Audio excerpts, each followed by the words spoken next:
Your attention is drawn to the residence of the Brockman clan, an ancient mansion, its paneled walls polished by darkness, a lightless, soundless place upon which a greater darkness has fallen. The object of the Death Watch, Selena Brockman, Grand Dame of the menagerie, who lies in her bed in an inch-by-inch battle with death, trying somehow to reach a compromise instead of a capitulation.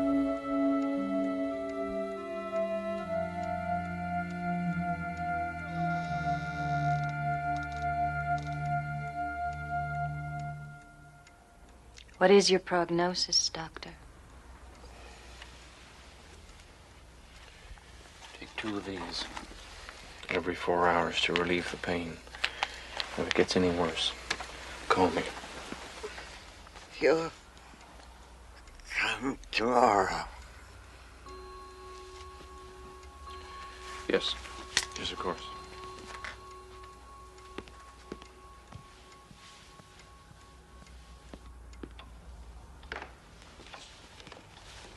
You didn't answer my question. How is dear Aunt Selena? She's dying, Miss Brockman. She's been dying for some time. The only difference now is that death begins to have clearly defined lines, and you discover that it knows your name. Is that the answer you were looking for? Just concerned, Doctor. I was thinking tomorrow after your visit, maybe we could go out for a drink. Does this mean you won't be coming by tomorrow? In case your aunt didn't tell you, I inherited this family from my father, who got it from his, and that carries a certain obligation. A word you may not be familiar with. So, yes, I'll be here tomorrow. Only question is whether Selena will still be with us.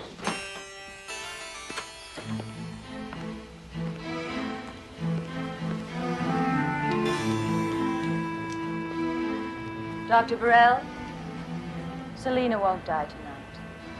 She'll hold on as long as she has to.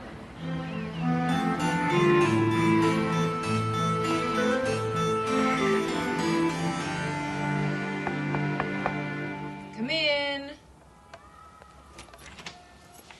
Your coach awaits, madame. Okay, let me just do one last check. Are you sure about all this? It's a long way to go on the basis of a telephone conversation. She's my aunt. They say she needs me. But you never even met her. No, but I've heard about her.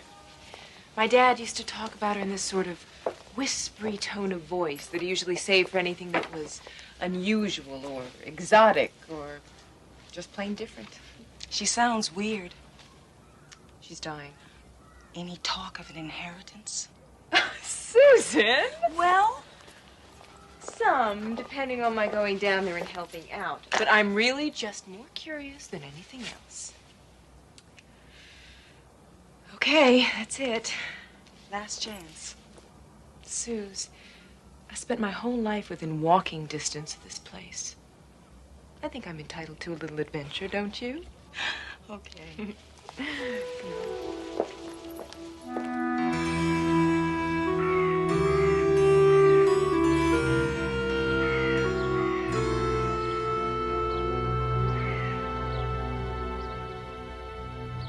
You'll have free run of the house. If you want to find anything, just ask. This is Orville. He's our sort of combination handyman and village idiot. Oh, relax. He's quite deaf. All you have to do is turn away when you talk. You can say anything you like. Isn't that right, Orville?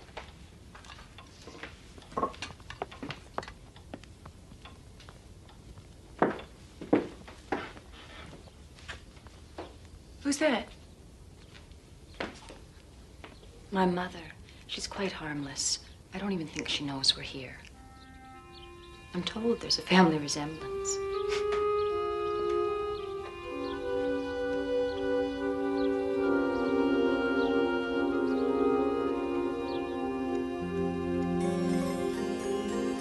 You'll just have a minute. I'm giving her something to help her sleep.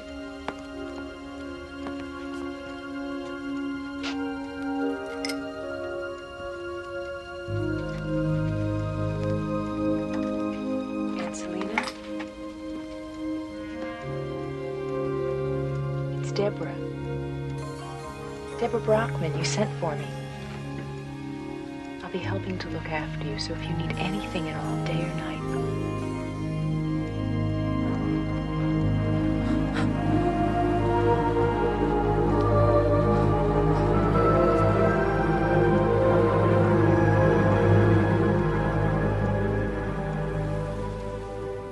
I don't think she realized how hard she was squeezing.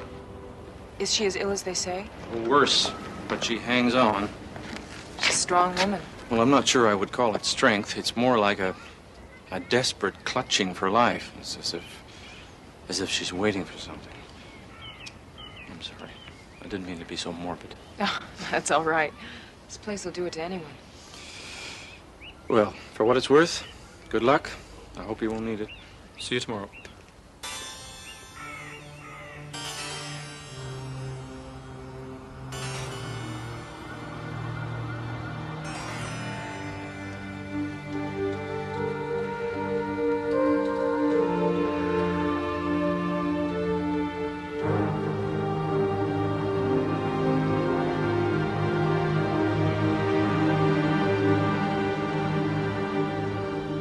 Silly about bothering you. I mean, it's just a spot.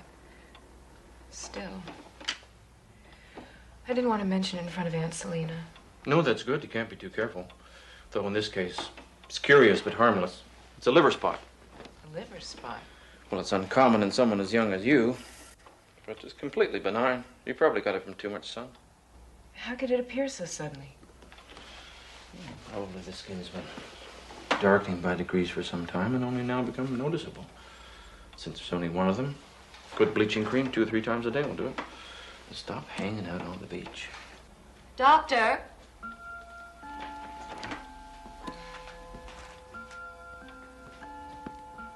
If you're quite finished, your real patient would like to see you now.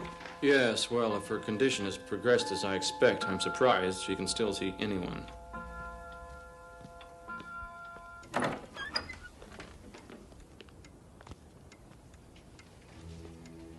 Good afternoon, Doctor. And isn't it a perfectly splendid day? Well, Pulse is stronger. Heartbeat seems to have stabilized a little. you sound surprised. Well, frankly, I am. When I came through the door, I expected to find... A corpse? I wouldn't have put it that indelicately. Perhaps you're a better physician than you give yourself credit for. No. I'm good. I'm not that good. Aunt Selena has a very powerful will to live, Doctor. Yes. So it seems. Now, I don't want you overexerting yourself. This could be a temporary remission. You don't want to cause a relapse. Oh, I'll be very careful, Doctor.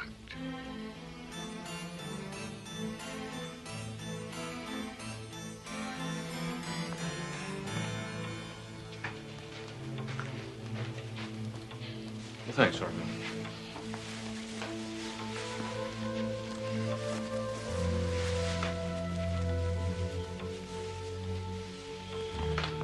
I'll see you tomorrow.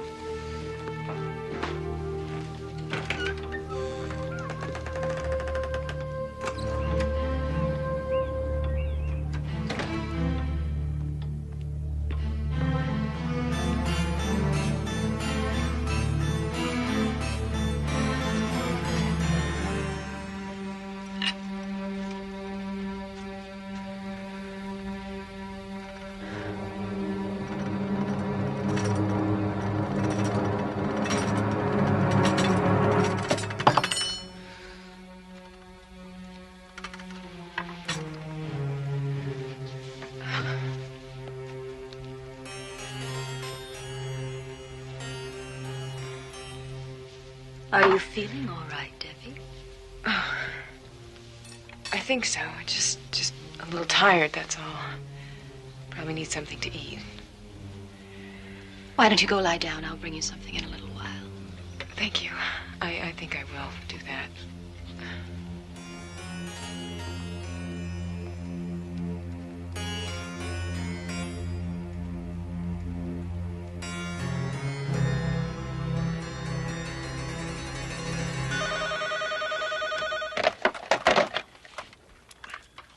Yeah.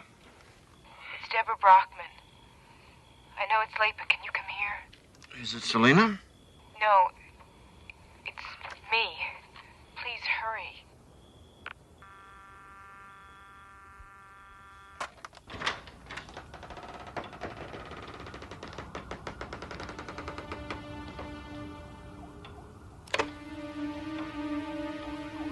Deborah?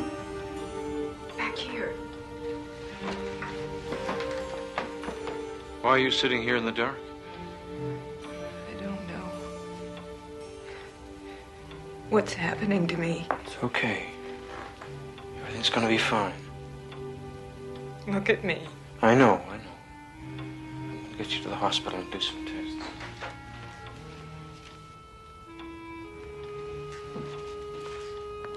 Come on, Jack. I mean, there must be something you can do. What? Look, we've run every test we've got. Blood count, cell structure, you name it, we've put her through it. And we can't find anything wrong with her. You've got eyes. You've seen her. Looks like premature aging to me. I agree. It's a nice label, but until we know what the cause is, that's all it is.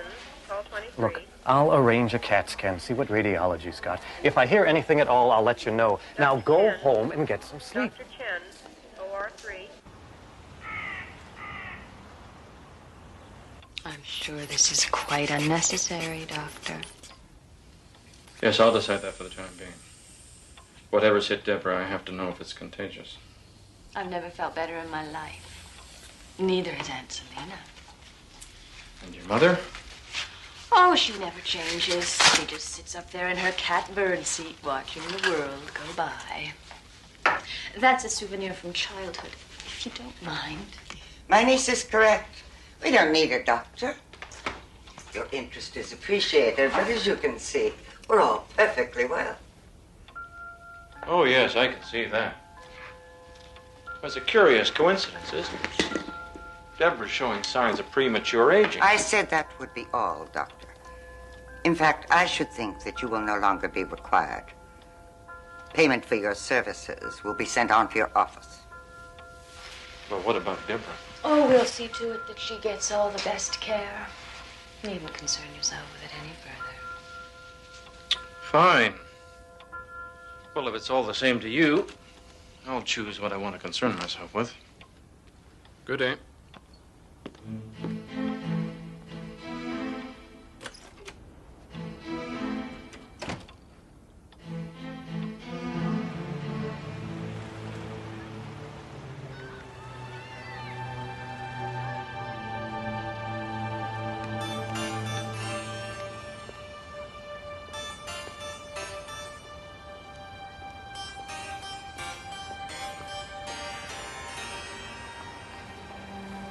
What is it? The diary? The Brockmans?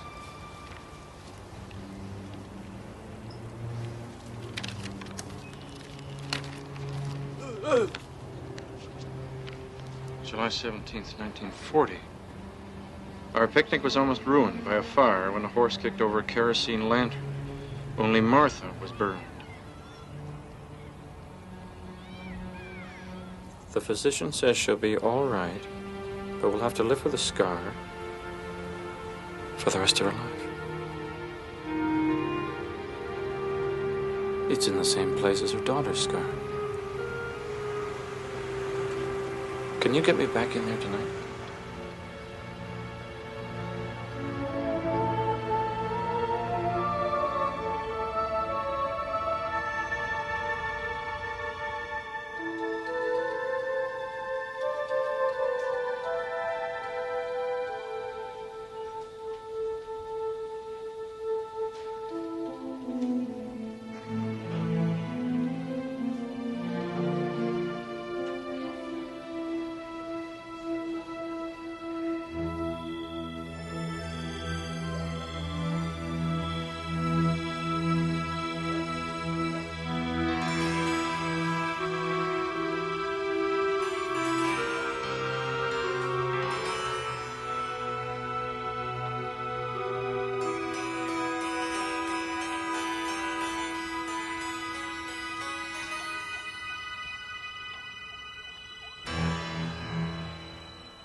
Martha Brockman.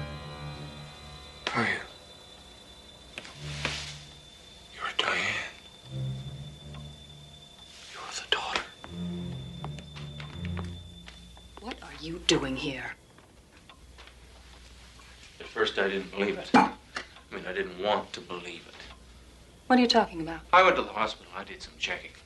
Diane Brockman has green eyes and no visible scars. The woman sitting in that chair has green eyes. So what color are yours? And where did you get that scar? How old are you really, Martha? Get out. Oh, it's a convenient deal, isn't it? Get out of here! Get out of this house! Not before I talk to Selena. No. Selena! Selena! My God. Selena, he knows. It isn't right, Selena. Give Deborah back her years. You know it isn't right. Not right? What do you know about it? The game is longevity, Doctor. You play at it with your medicines and your stethoscopes, but we've won. There's one rule, Doctor. It has nothing to do with morality or love. When illness or death encroach, the trade takes place. That's the way it's always been and the way it always will be.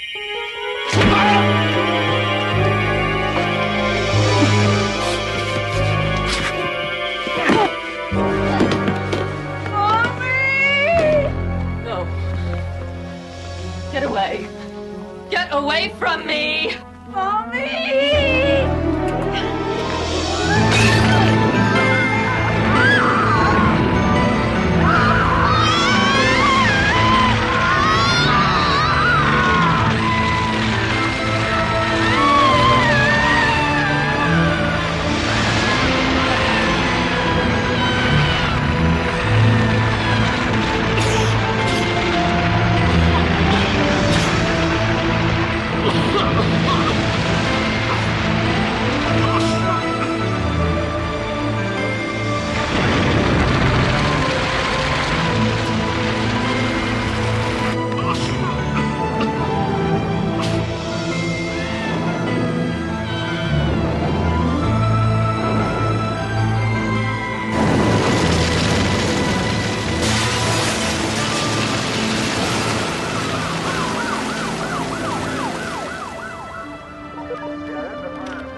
Orville, rest his soul.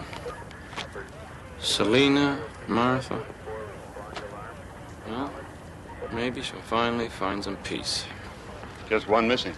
Missing? One of the neighbors said he saw a woman break through a window. Her clothes were on fire.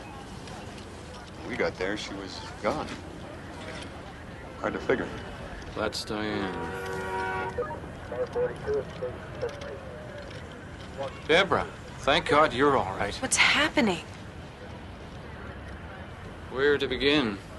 I'm not sure that I understand it myself. Did anyone survive? I don't know. We're not sure about Diane.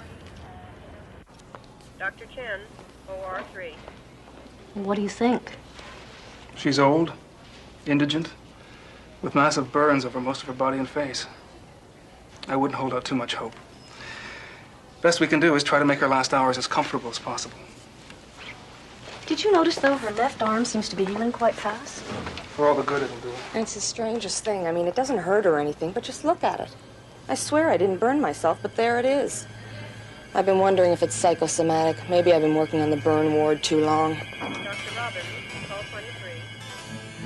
Jane Doe, age unknown, sole survivor of a terrible fire, soon to undergo a miraculous recovery.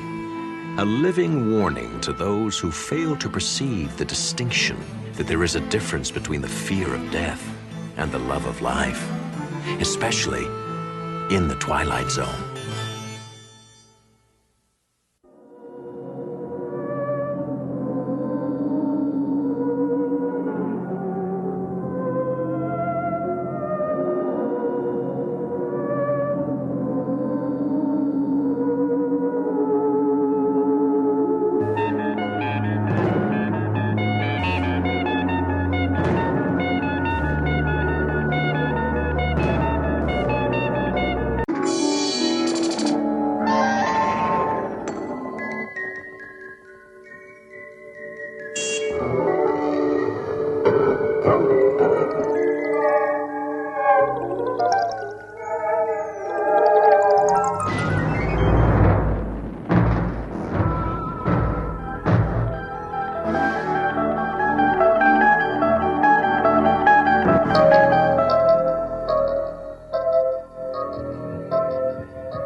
Slater. Hi.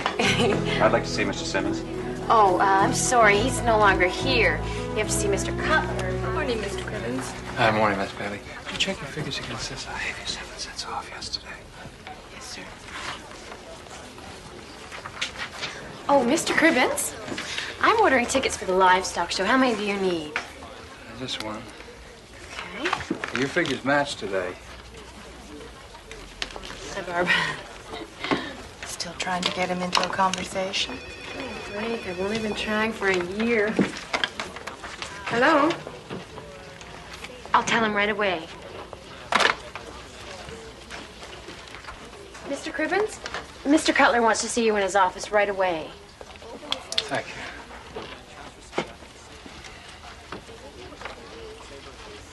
Uh-oh. Last week's Simmons, this week's Cribbins. A human calculator. Cutler'd never fire him. Focus on Warren Cribbins, a myopic little man, precise with figures, awkward with people. His horizons, a bottom line dotted with decimal points. But his safety in numbers is about to be erased. No, no, no. Don't get mad and don't get even. Just get ahead. Yeah. Sure.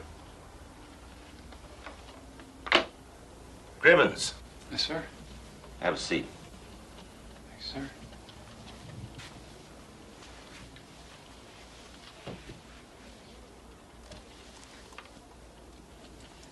I'll get right to the point. You like your job? Yes, sir, very much, and I hope my work has been to your satisfaction, sir. Right down to the last decimal point. Oh, thank you, sir. Wish I could say that about everyone. Cribbins, Warren, how'd you like a promotion? Well, I've decided that you should replace Simmons as the new loans officer here at the Farmers Bank. actually, I think I'm better suited. Exactly. You respect the numbers. Well, honestly, No, don't thank me. Sandy will help you get set up. She's your new secretary, and we can discuss your salary later. Here, take this file and look it over. You'll find it's fairly typical. Yes, sir. Congratulations. Oh. Thank you, sir. Sandy, will you come in here for a moment, please?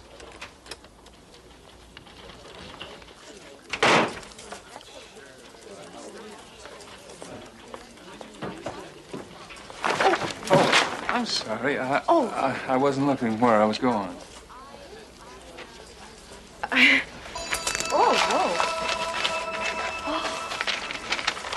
Oh, no. Oh, no. Oh, I'm so sorry. Oh, that's all right. Oh, I'm so sorry.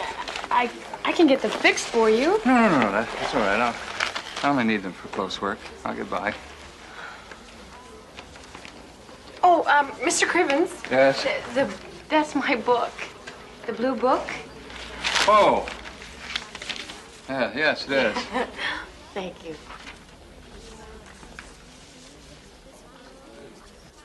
No, I did not take out your loan. You did. Yeah. Yes, and you agreed to abide by the conditions of said loan. No, I can't do that. Mr. Simmons is no longer working here. I said that I can't do that, and Mr. Johnson, I would appreciate it if you would watch your language, Mr. Johnson. Mr. Johnson?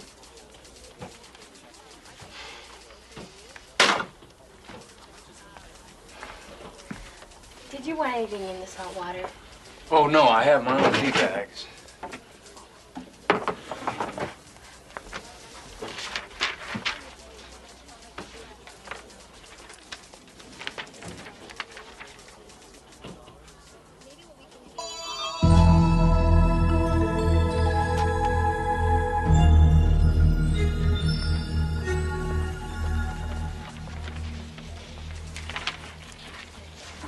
Yes, Mr. Cribbins. Some money just dropped in there.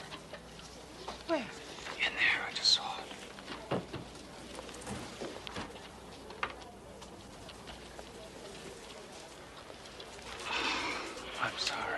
okay. I could have sworn that. Really, I am. I'm sorry. Okay.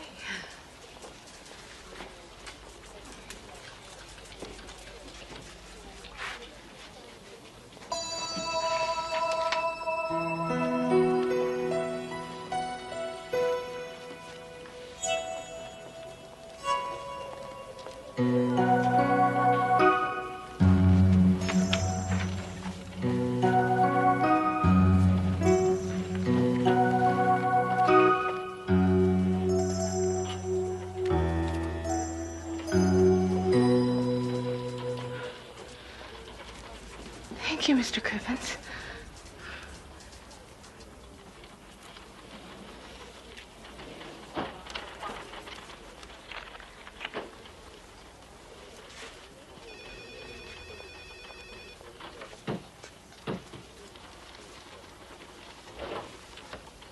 Mr. Cribbins, Mr. Cutler wants to see you as soon as you've read all of these. Thank you.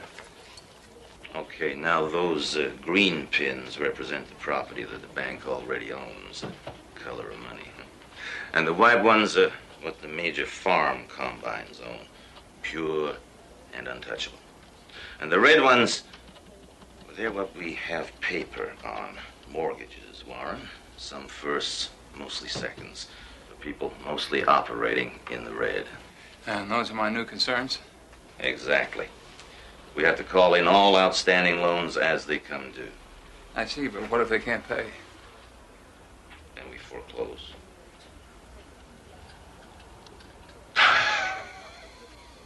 Listen, Warren, I've always looked at mortgages as rent. If you have a tenant who can't pay his rent, then you find one who can. I mean, the business of America is business, right? Calvin Coolidge. Exactly. That's what makes us great.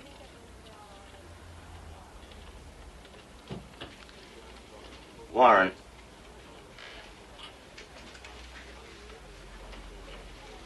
Do you have any idea why we're stepping up our activity on this? Oh, sir? Well, it has to do with the new state highway coming through. If you own land the government wants, it's like sitting on oil. You know where the new highway is going, sir? Oh, boy. If I knew that, Warren, I'd own this bank instead of working for it. Anyway, the more deeds we own, the better our chances. So let's start changing those red pins to green. ASAP. I'm afraid you're delinquent on your loan, Mr. Slater. A letter was sent advising you that grace period's over this week. You can extend it a little more, can't you? No, I'm afraid we can't do that. The business of America is business, Mr. Slater. The business of America is people. Or it should be. Please, Mr. Slater, let's not take this personally. This is just business.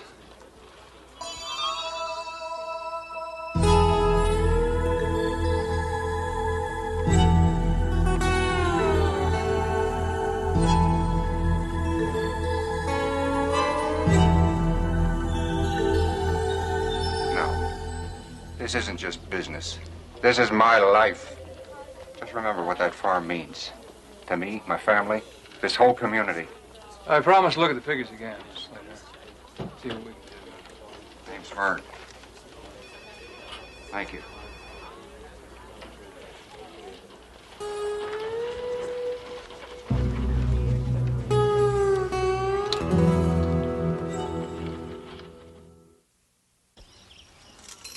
It's an enormous piece of property.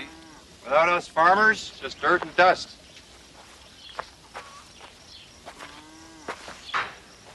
What's the bank going to do with it anyway?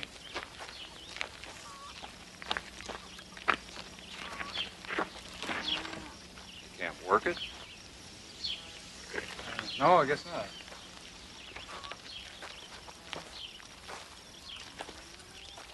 Adam, where's your mom?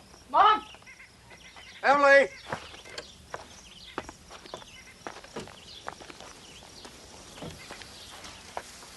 This here's Mr. Cribbins. He's from the bank. How do you do? Hello. Vern tells me you're going to figure a way to make things work. Well, since I'm not empowered to extend your loan and your equipment appears to be a little outdated, I suggest that you sell off some land. Who to? Who's going to buy it at a price that'll be worthwhile? I'll just have that much less corn for market? How's that going to help me, Warren? Mr. Slater, Vern, I think that may be your only option. I may not even be able to get my boss to agree to this. He wants to enforce foreclosure.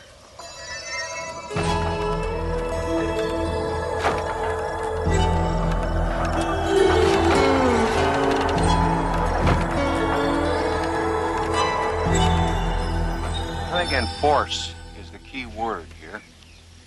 Oh, please, just look this over and think about it. I ain't selling. You hear me, Warren? You go down to the bank, you tell them I ain't selling. Tell them loud and clear, Warren. You hear me? I got faith in you, Warren.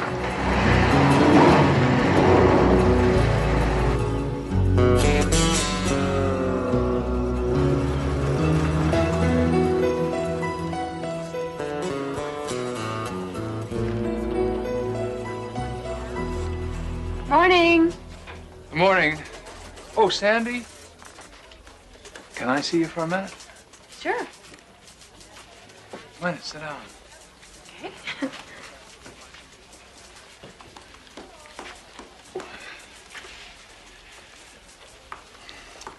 I have a question I'd like to ask you. If you were in a position to help some people, but by helping them you might lose a great deal yourself, yet by not helping them, the people you want to help, they may lose everything. Would you do it? Well, I mean, even if it meant risking your life savings. well, I don't really gamble. I can't afford to. But, well, I like doing things for other people.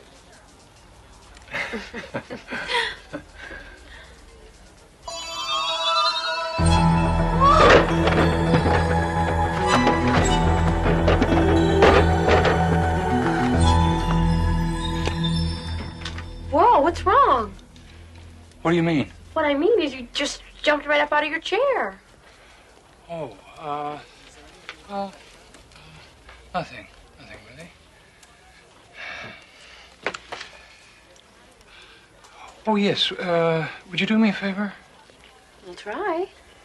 Would you draw the cashier's check for this amount from my savings account? Sure, no problem. Anything else? Yes, there is one thing. Please, be very careful around the bank. You sound like my father. Please, be careful. Okay, I will. Thank you for your concern.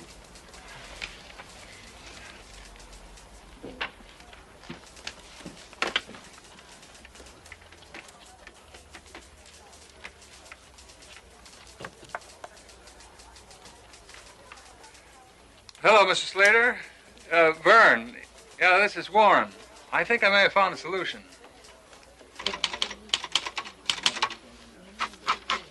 Vern, I think this may solve your problem.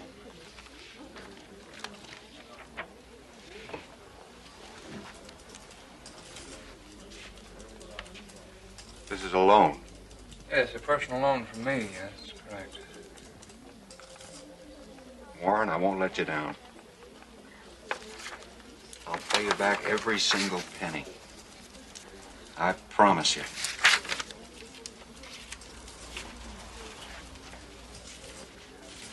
Just deposit it by 3, Warren. This is due day, you know. Don't worry, Vern. They let me cut in line here.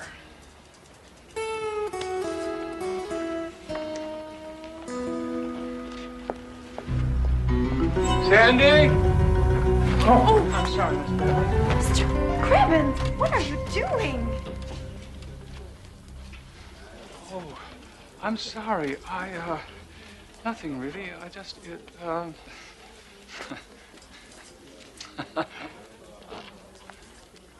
I thought you were going to fall. I use this ladder all the time, and I've never fallen, not once. Oh, I don't understand. You were supposed to be careful. And I was. Oh, I nearly forgot. You're supposed to go see Mr. Cutler in his office. ASAP. So, with foreclosures, like I said, it all depends on the worth of his assets. Here, I have some figures available on that. So, don't dicker with him too much there. He's in no position. His debt load's so heavy he can't say no, even when we offer him bottom dollar. Now, sure, it's a tough deal for the guy, but, well, that's business. Right, Warren? No, I had no idea we'd strike it this rich by grabbing the Slater farm. Yeah. Yeah, well, just wait and see what else I got in mind. You betcha. I love highways. Warren? Warren, did you understand what I just said? Yes, sir. Offer Vern Slater bottom money because he's so far in debt he has no choice but to take it. Exactly. Remember the note's due today, plus penalties, plus back taxes. But you can waive it all if he takes our offer. So, get on it.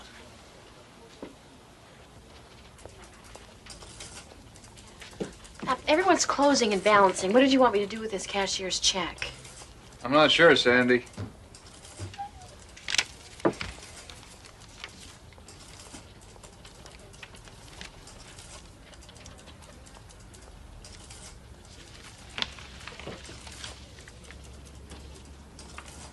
Deposited in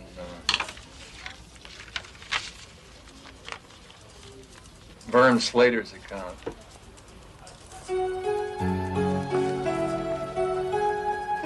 After what I told you, after everything I said. I don't understand. You understand perfectly well. Don't play that game with I'm me, not sure Griffiths. what you're talking about, Mr. Cutler. We should have owned that property. If not for you, we would have. You are directly responsible for costing me a fortune. How is that, sir? How's that? Please stop screaming at me, Miss Cutler. That new state highway is gonna cut straight through Slater's farm. Oh, really? You personally loaned him that money! You betrayed me, Cribbins. Well, I don't see it quite that way, sir. How do you see it? Aren't we the Farmers Bank? I just helped out a farmer in need. Clear out your desk, Cribbins. You're fired. You sure you want to do that, sir? It's worth the severance pay just to get rid of you.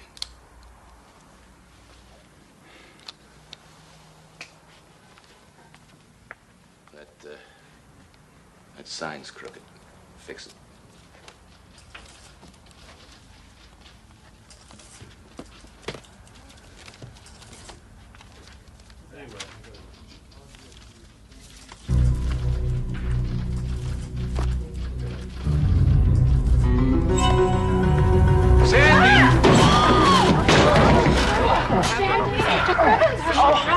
What happened? You okay? Oh, I think so. Are you okay? I told you to be careful, Sandy. You were right, Mr. Cribbins. Warren. Warren. Oh. Oh. Oh, take your hand off. Thank you. Oh. Oh, no, I did it again. What? Your glasses, I broke them. I think they're totally useless now. Well, that's all right, Sandy. I won't be needing them anymore.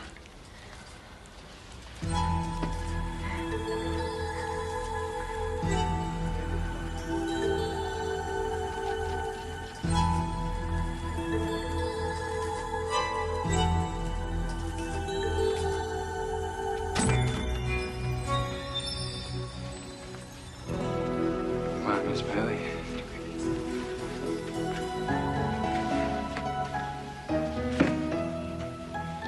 Accidents will happen, and Warren Cribbins had a lucky break. Instead of blindly following orders, his eyes were opened, and he saw humanity, and discovered it was his greatest asset. Add him to the list of those who have peered into the Twilight Zone.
On the frontier, any frontier, there can be little margin for error.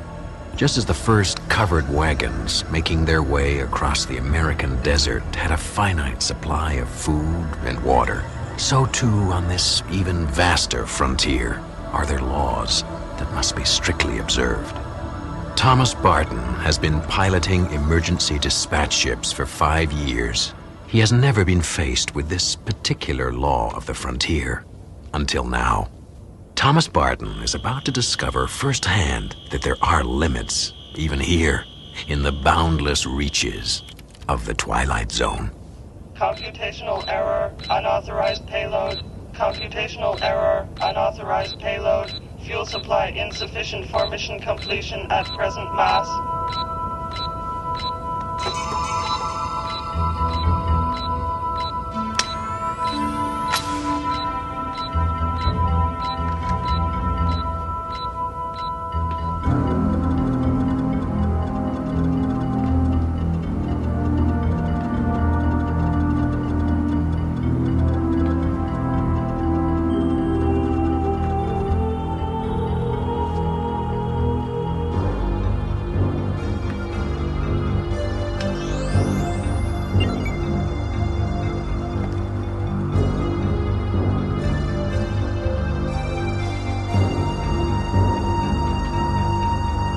All right, come out of there. I said come out of there.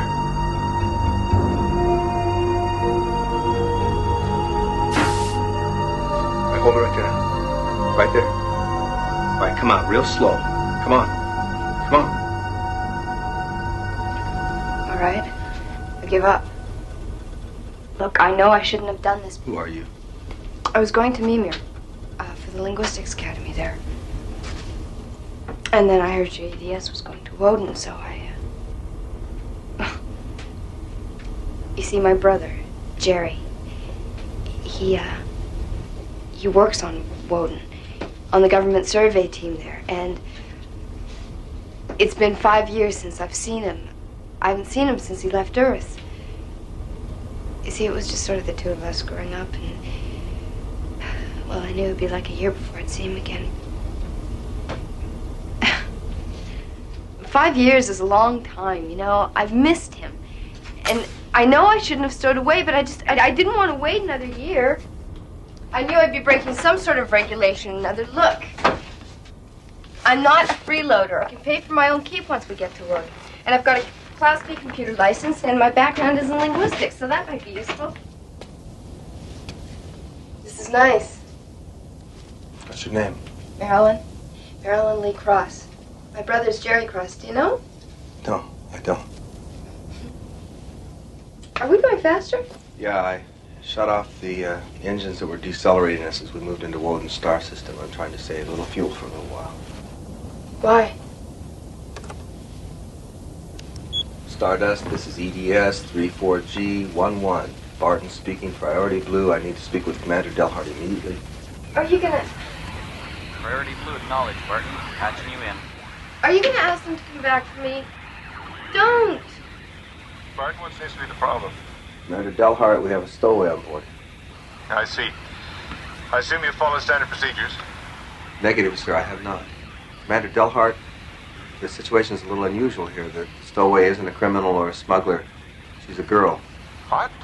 Yes, sir, a teenager. She wants to see her brother in Woden. She didn't even know what she was doing. Oh. Commander Delhart, is there another cruiser in the area? A freighter or another scout ship? No, you're too far out. We're the only ship within 40 light years. What about sending out another EDS?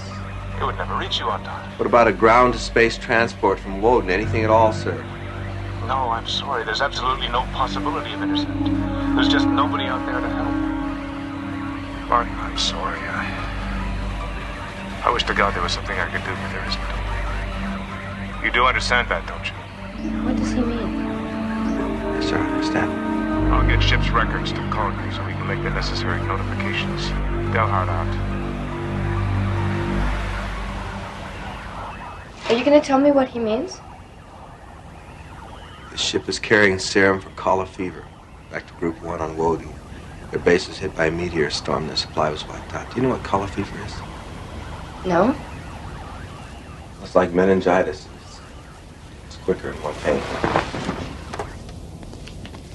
Group 2, where your brother is actually 8,000 miles away across the Western Sea from Group 1, so there's no way they can get back to Group 1 in time to help, which means 35 men are going to die unless the ship with the serum reaches them on schedule.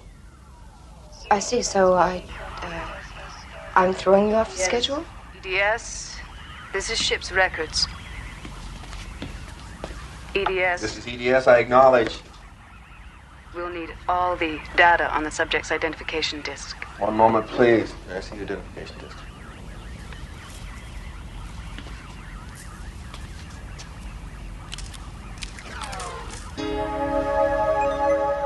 ID number T837-Y41, name Marilyn Lee Cross, date of birth July 7, 2040, place of birth Grand Rapids, Michigan, American Commonwealth, Earth. Original destination. Port City, Beamer. Time of execution. What? What does she mean? At what time was the stowaway ejected from the ship? I'll inform you later. Ejected? She can't be serious. Now listen to me. It's my fault because I should have told you as soon as I found you. And I thought maybe once I contacted Delhart could do something about it. I don't know. If you eject me, I'll die. I realize that. Warning. Fuel supply insufficient for mission completion. Moving to condition yellow.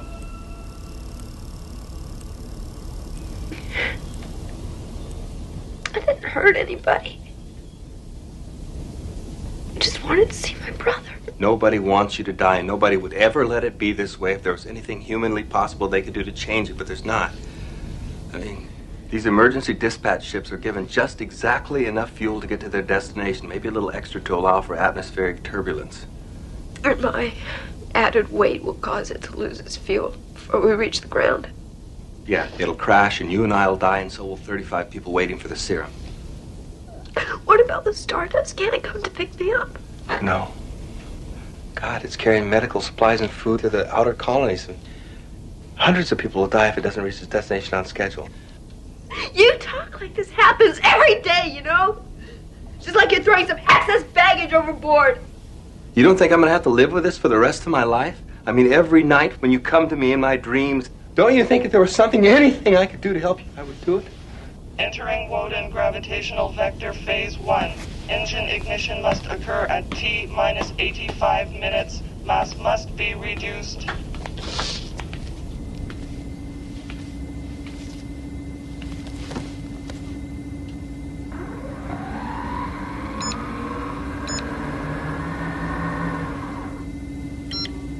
It's all just numbers, isn't it? Ratios. Equations. It's nothing personal. It's just mathematics. Yeah, you're right. You're absolutely right. It is just mathematics. I mean, H amount of fuel won't power this ship safely to its destination with M plus X amount of mass. It's as simple as that. X. That's me, isn't it? The unwanted factor in a mathematical equation. I can go alone, or I can take 35 others with me. In case you're wondering, the EDS doesn't have any sophisticated landing computers. I mean, you can't pilot the ship by yourself. I know. Thanks for the thought, though.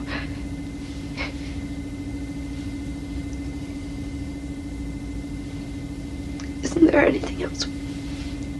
What, jettison? These things are designed pretty lean. I mean, there's hardly an extra kilogram.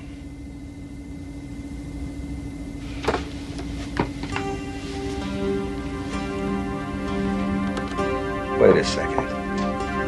Just wait 1 second. Warning. Fuel supply insufficient for mission completion.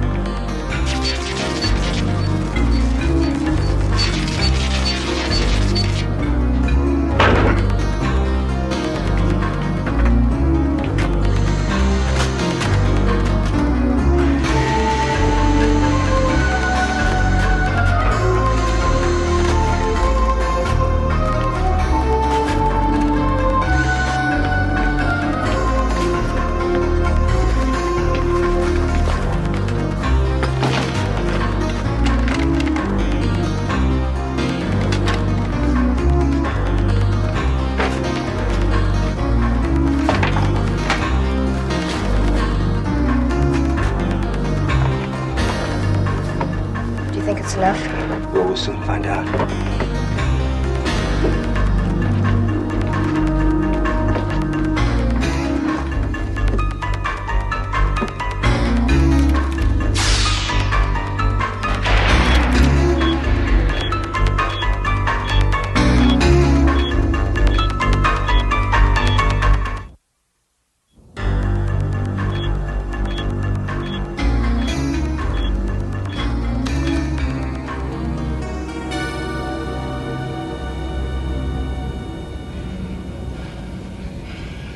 Damn it, that's not even half what we need.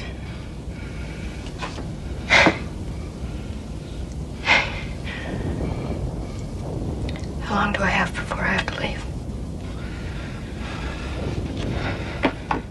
I have to reactivate the engines and start deceleration by 1900 hours. That's less than an hour. Oh, God, how did this happen so fast? It's different out here. I mean, it's not like Earth. The frontier's so vast that there's no margin for error out here. I mean, you make a mistake, there's nobody can help you. Entering Woden gravitational vector. Phase 2 engine ignition must occur at T minus 75 minutes. You want to talk to him? Your brother? Do you want to talk to your brother? I think we're within range now.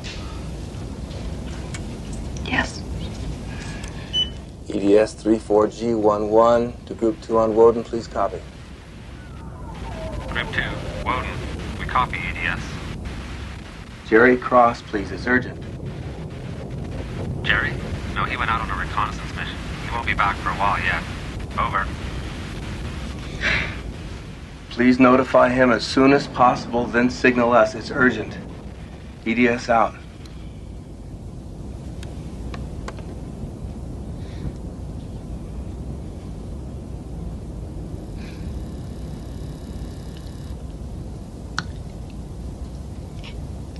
It seems to go faster all the time, doesn't it?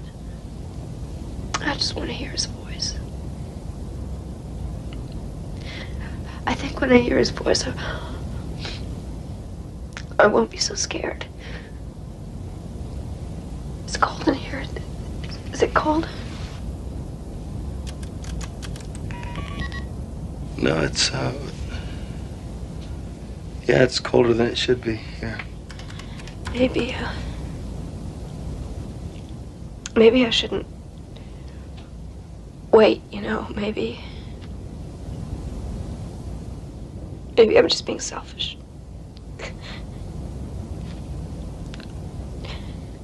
Maybe it would be better for Jerry if you told him afterward. No. No, that's not what he'd want. He'd want you to wait. Is it getting dark where he is?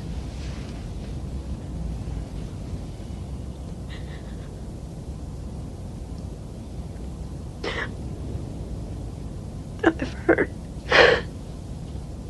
everyone I love. I've been so stupid, so selfish. It wasn't your fault. It really wasn't your fault at all, and they'll understand that. I'll never be able to tell them. I never took them for granted.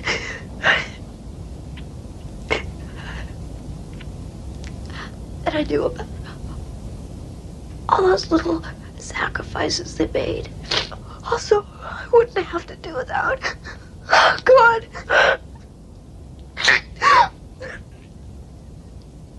Never being able to tell them how much I love them. They know.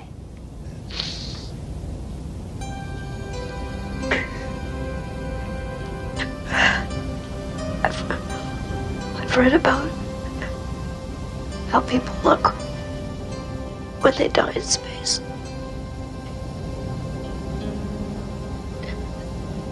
But I didn't do anything.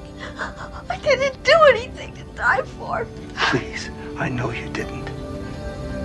I know you didn't, and I know you're not to blame, and I'm sorry. Do you understand me? I am so sorry.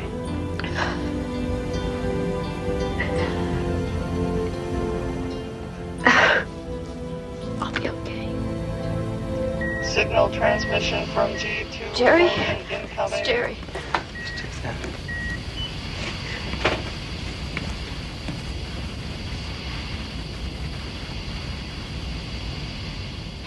Cross here, what is it? EDS, come in. Gerald Cross here.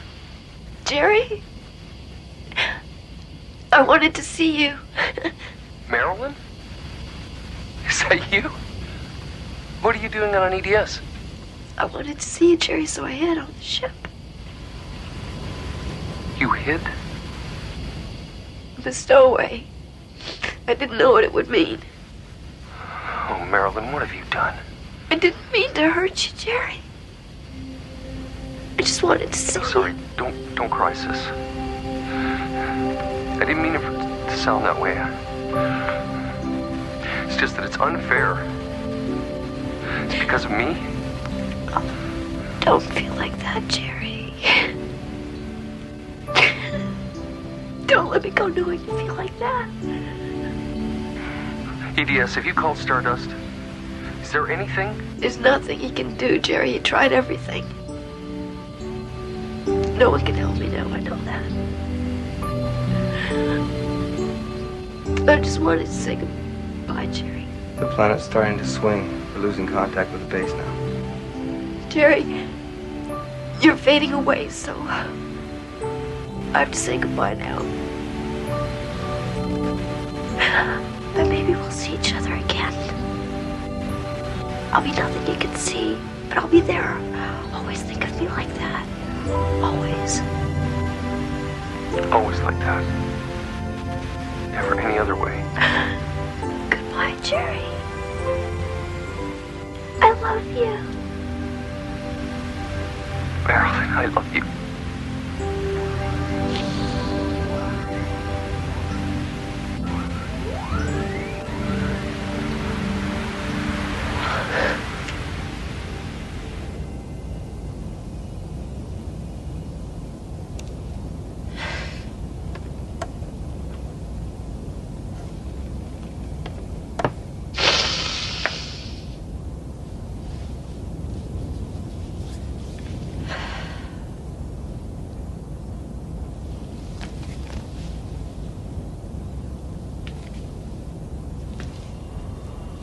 Warning, fuel supply insufficient for mission completion at present. Mass. Condition red.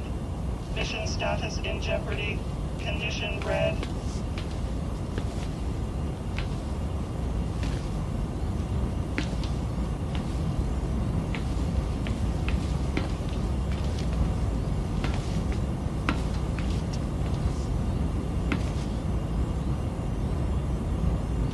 I'm ready.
In the darkness, Thomas Barton hurtles towards his destination with the realization that there is room for emotion on the wilder frontiers of the universe.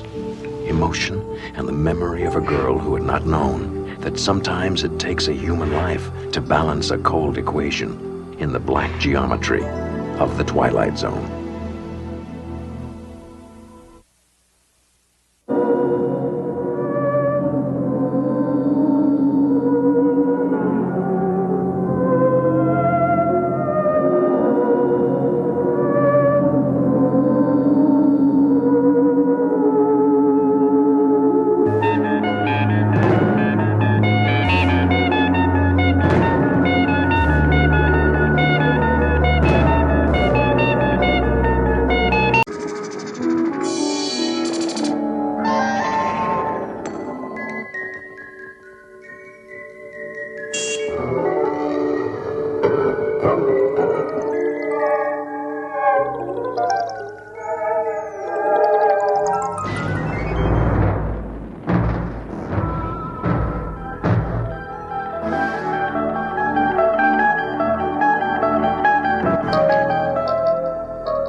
We direct your attention to the man with the sleek leather briefcase.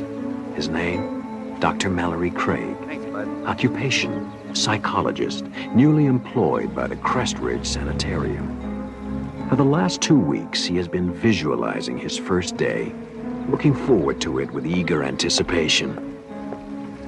But there's a terror behind those cold institutional walls that nothing in his education has prepared him for.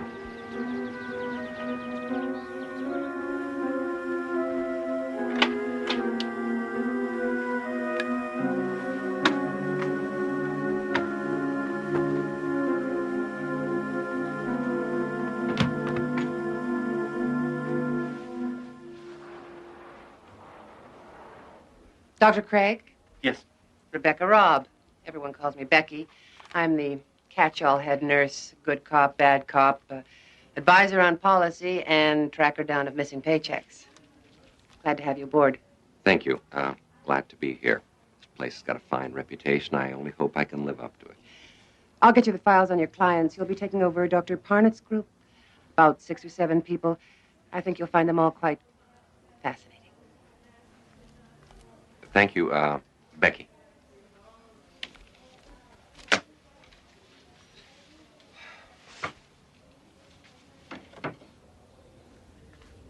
Becky, can I see you a second? Sure. What can you tell me about this patient? Name of Sharon Miles. It says here she committed herself. That's correct. Although Dr. Parnett thought there might also have been some family pressure to check in. It also says she refused to leave the house, was constantly rearranging furniture in strange ways, and refused to sleep anywhere but in a plain white room. Still does. Since she's been here, she's repainted her room, I guess about half a dozen times by now. Anytime there's a spot or a crack. Dr. Parnett said to let her do it. It might be good therapy for her. She dresses only in solid colors and refuses to leave her room except for meals and counseling sessions. And then only with difficulty. I've never heard of anything like this before. What's her attitude? Frightened. Doctor, in my 10 years as a nurse, I've never seen anyone so completely, utterly terrified. Of what? I don't know. Even Dr. Parnett couldn't find out that one. Good night, Doctor.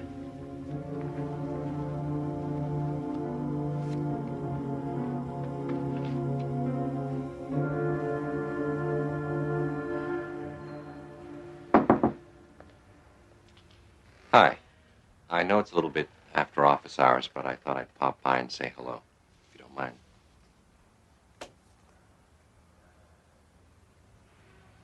Yours? Nice work. I'm afraid arts and crafts are pretty much beyond me. Tried to make a bookcase once, ended up as a napkin holder. Nice room. Spartan, but very nice. Thank you. I've been going over the caseload, and yours is very interesting.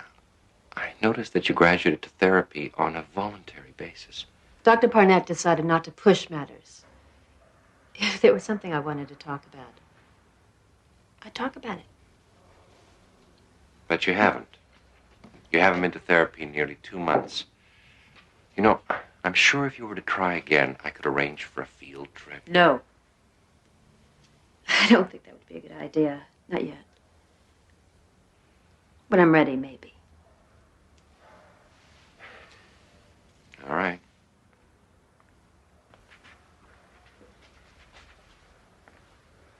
But if you should ever feel like talking, I think you know where to find me. Good evening.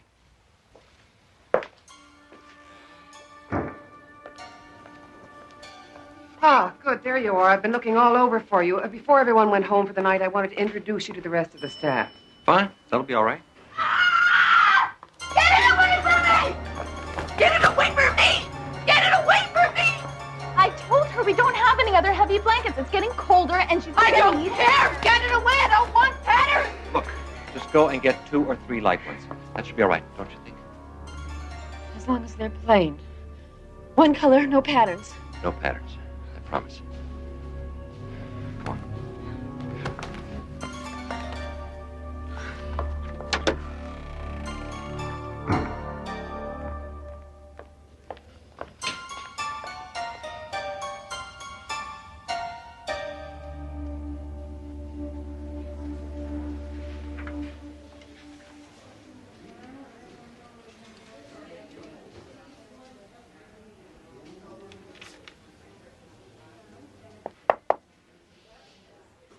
Guess I didn't make a very good impression last night.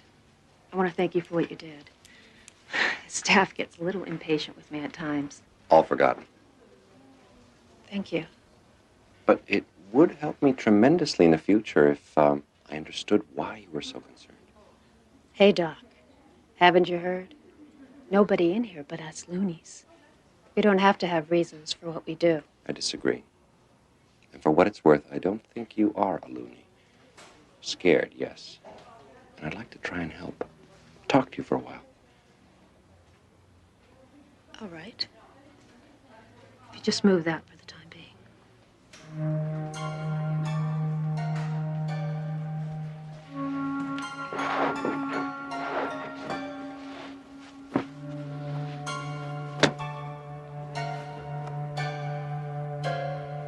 After I finished college, I met Jeff. And we got married about a year later. And we had a boy, Bobby. He's 7 years old now. And I don't hate my mother or my father, and I never wanted to sleep with my brother. And I wasn't frightened by a checkered sheet when I was a little girl. But you were frightened last night. I saw you. You were terrified by that blanket. No, not the blanket. The patterns. Why?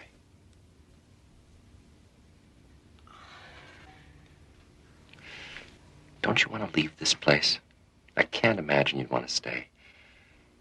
Then why don't you tell me? You wouldn't believe me if I told you. Try me.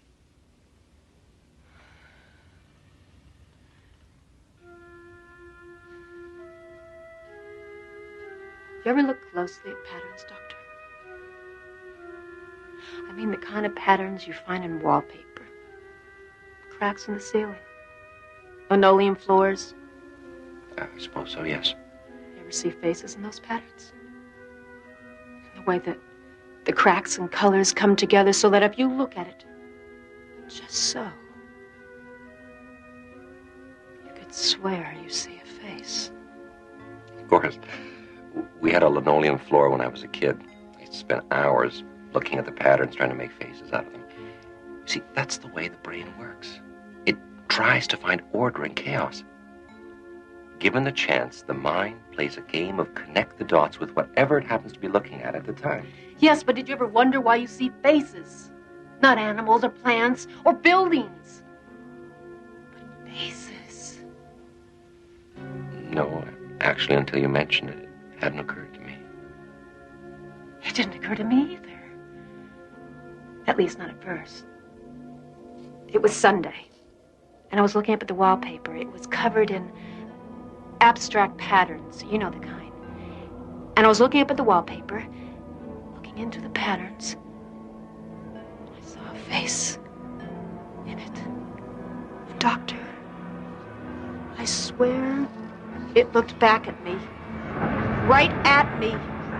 I caught it off guard, I guess, because I got the most terrible, horrible feeling that it knew that I saw it.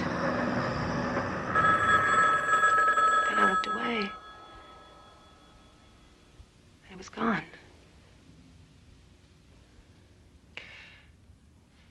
Perhaps you only thought the face was looking at you.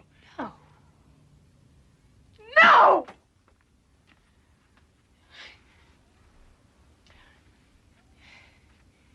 You know when you're crossing the street and you make eye contact with the driver the way everybody tells you to, and even though you can't see them clearly, you can feel when you've met their eyes. You know they're looking at you. Well, this face was looking at me, just like that. And why did it suddenly disappear? You said yourself that you looked away. At that moment, your mind rearranged the dots into a different pattern, one without a face. No, there was something there, Doctor. I saw it and it saw me. It's trying to kill me.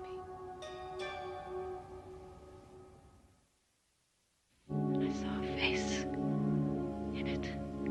And Doctor, I swear it looked back at me. Right at me. I caught it off guard, I guess, because I got the most terrible, horrible feeling that it knew that I saw it. Then I looked away. And it was gone. Staying late? No, I was just leaving. Well, I hope you brought your coat. Looks like we're heading into the rainy season. Good night, Doctor. Good night, Becky. You said yourself that you looked away. At that moment, your mind rearranged the dots into a different pattern, one without a face. No, there was something there, Doctor. I saw it and it saw me. It's trying to kill me.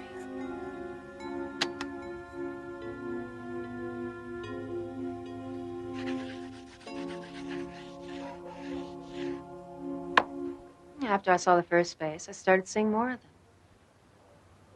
They were watching me, peering out of the patterns of carpet, ceilings, wallpaper. I tried to paint over them, but they kept coming through. Faces in the pile of leaves next door. Faces in tree trunks. Brick walls.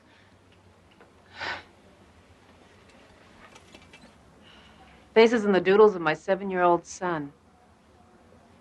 My clothes. I had to stop wearing patterns. That's why I don't allow patterns in my room. That's how they come through. As long as they're out of range, I'm safe. Sometimes I get the feeling that I hear them talking, whispering about me, trying to decide what they're going to do about me. You keep saying they. Who are they? I don't know. Sometimes I get the feeling that they're looking in from someplace else, someplace parallel to this, that only intersects us at certain points. I get the feeling that they're old. Very, very old. What do you think they would do to you, finally, if they got you alone? I don't know. I try not to think about it. And I'm not going to give them the chance to find out. Did this have something to do with your decision to commit yourself? I'm awfully tired, Doctor. Can we pick this up? Will you tell me tomorrow what happened?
Don't resist us.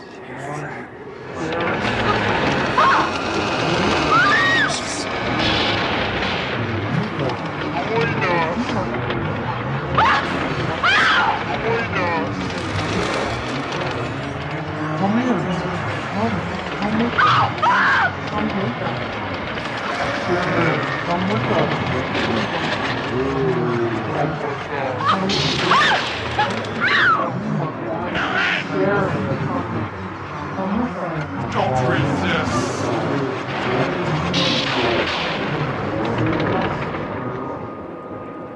Bobby!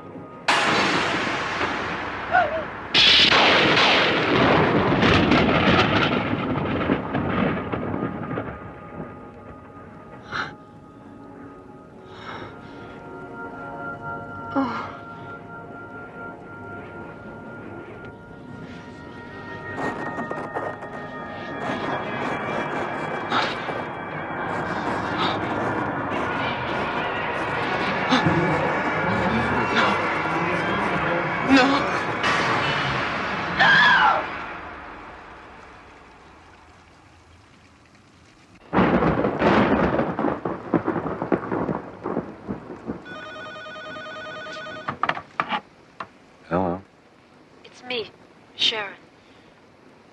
changed my mind.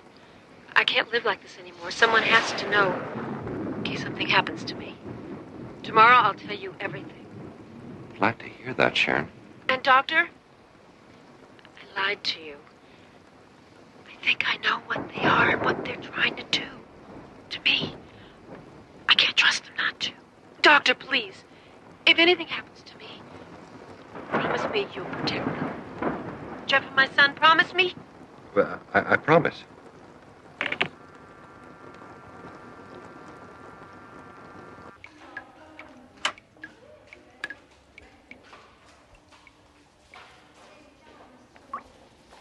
Good morning, Doctor. Pardon the bucket. We had the roof fixed last winter, but it still leaks a lot. The buckets all over the place. A storm that big always agitates the patients, and last night was a doozy. Around midnight, we had everyone quieted down, except for your favorite patient. Sharon? What happened? She just started screaming right in the middle of the night, screaming and pounding on her door, trying to get out. Kept saying she wanted another room, that she had to get out. Did she say why? Well, she was hysterical. Any other night, we'd have given her another room, but you know how crowded we are. She was too disturbed to let her wander around, so we had to lock her room. I called for another nurse to help sedate her. She really fought us, too. Why didn't you call me? Well, we were going to, but she quieted down. We didn't want to disturb you.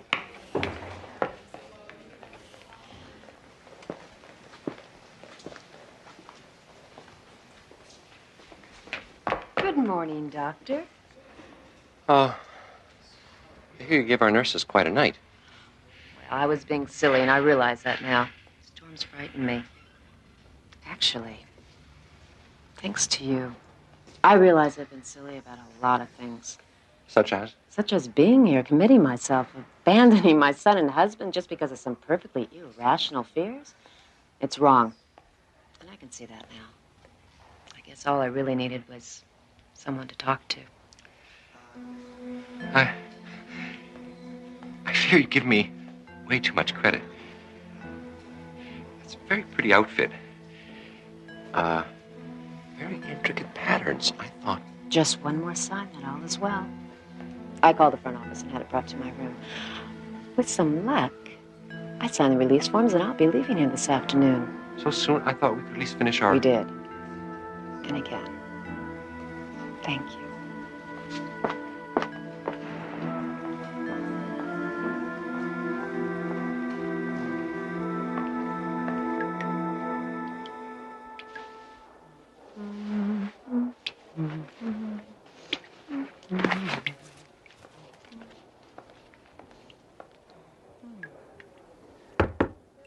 Your cab's here.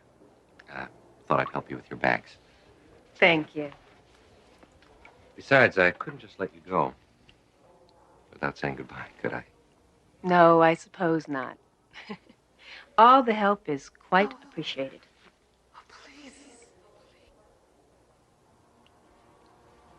Did you hear something?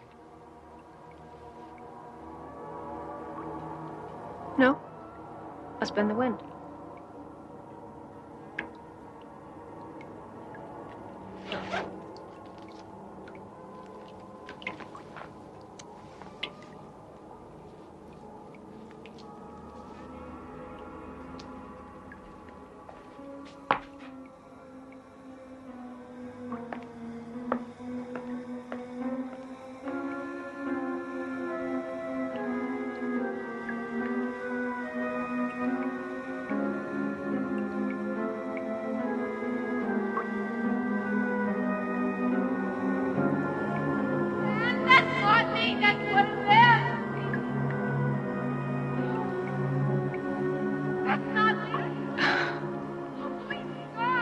Next time you're alone, look quickly at the wallpaper and the ceiling and the cracks on the sidewalk.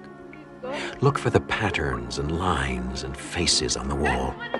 Look, if you can, for Sharon Miles, visible only out of the corner of your eye or in the Twilight Zone.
Yes, hello, Mr. Foster. This is the unemployment office returning your call.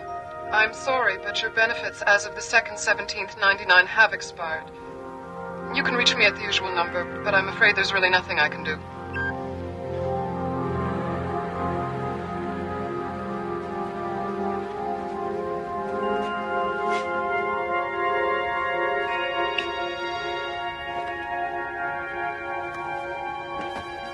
The year is 1999.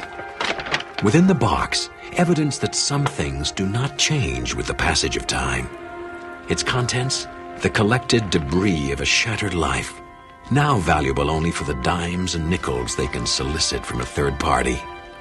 A familiar process, and a familiar long walk that is about to lead into the unfamiliar terrain of the Twilight Zone.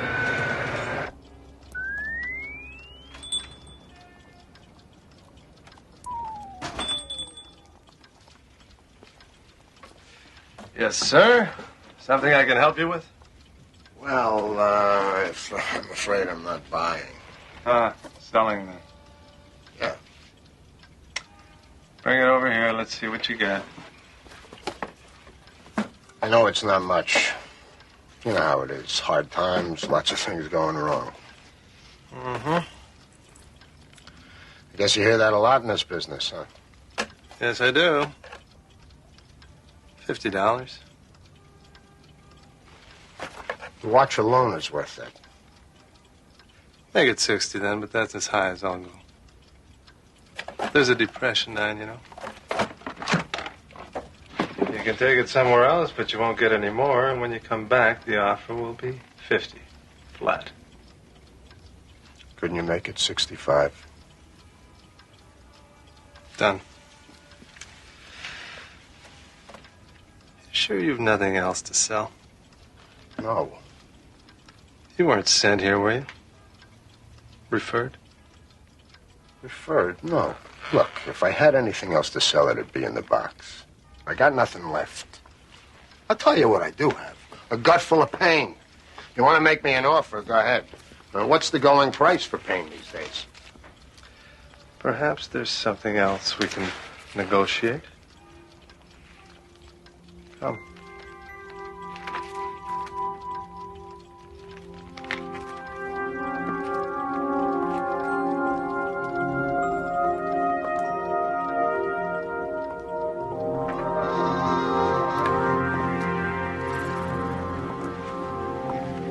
You're familiar, I trust, with memory dipping? Only what I read in the papers. Seems to be the big trend these days, renting people's memories. Yes, it's become quite popular among those able to afford it. The usual practice is to scan a subject's memories and copy them onto a computer chip. You can take a skier, copy his memory of his best race, and by plugging into that, you can experience what he felt. His feelings, his thoughts, the way the snow felt under his skis, the roar of the crowd at the finish line. A fascinating concept, is it not, Mr. Foster? Mr. Foster. Unfortunately, copied memories are not as vivid as some might like. It's like seeing a video that's been dubbed too many times. The color is washed out. The experience less than 100% real.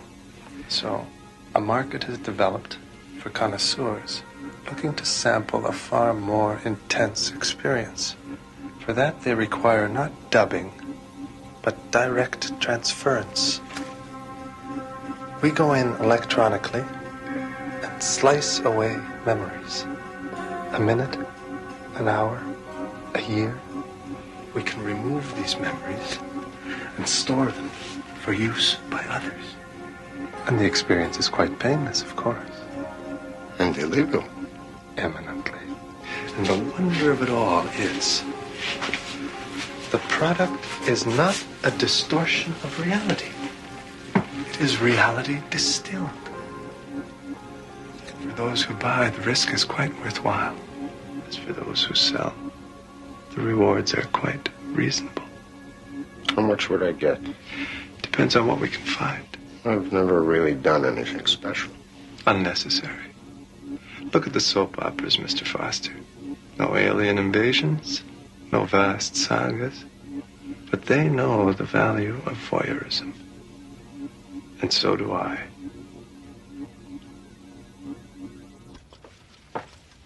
Well, I'll have to think about it. Of course, of course.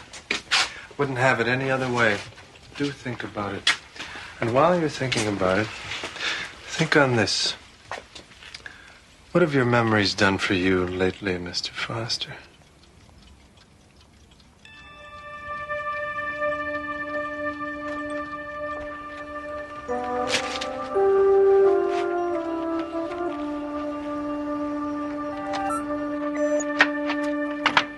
Third reminder, Foster.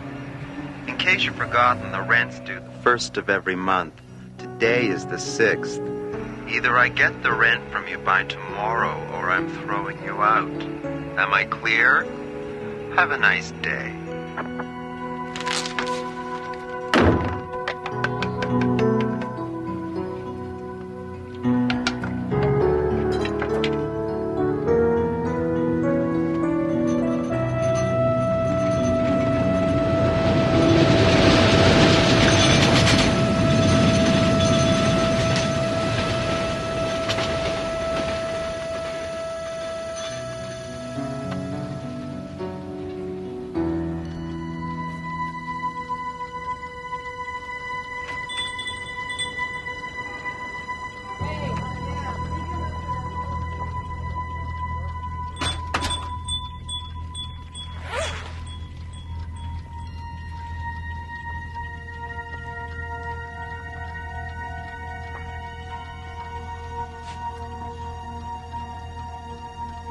It's not fair, you know. Very little in life is, Mr. Foster.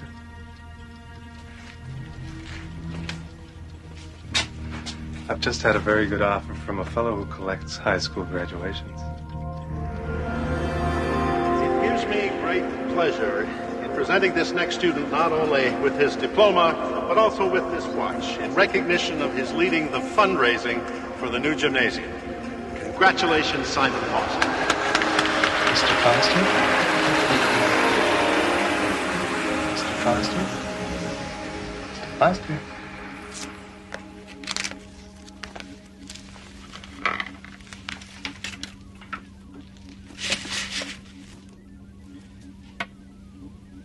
Here, drink this.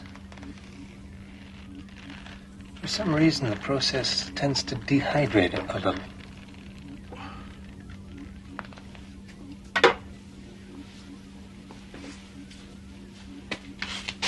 A perfect transfer. How do you feel? I don't feel any different. Of course not. But now there's just a tiny gap in your memory. Just so. Everything between 8 o'clock in the morning and 8 o'clock in the evening of the day in question. 12 hours. Poof. Gone. And are you any the less for it? No. In fact, I would dare say you are quite the richer for it. Well, good doing business with you, Mr. Foster. Next time... No, there's not going to be a next time. I just needed enough to get ahead a little, that's all. Thank you for your help. As you say, but if you should ever change your mind...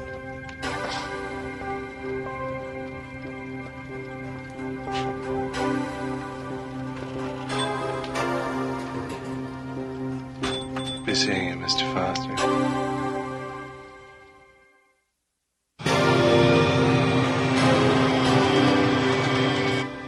600, 620, 625. Thank you. Now, if you don't mind. Next month, too. New policy. Got a lot of transients coming through here. Owner says we have to have an extra month's rent. Can't do that. Look, I tell you what. Why don't you go running off to the Housing Commission and tell them all about it? And maybe when you get back, you'll find your apartment rented. One of those clerical errors you hear so much about.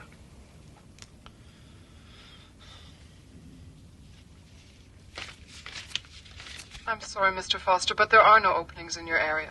When a vacancy opens up in your field, you will be notified at that time. Goodbye.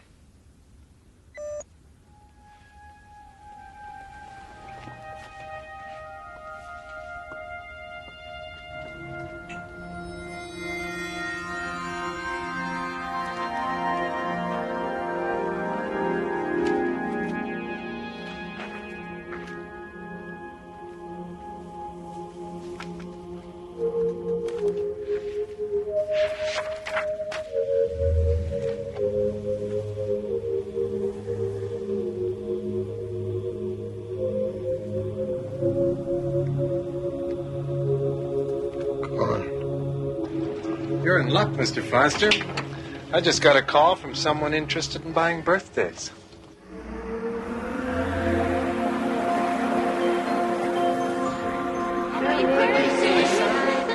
There's 5 candles, Simon, 1 for good luck. Close your eyes. Make a wish. Make a wish, Simon. Blow out the candles. Good boy. Happy birthday, Simon.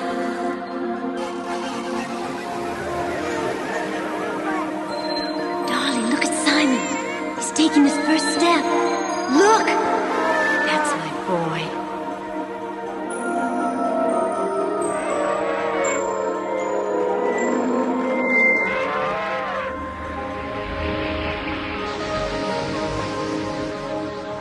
I just wanted to say, you're a great dancer. Thank you. It was very nice. I have to go inside now, but I'll never forget this.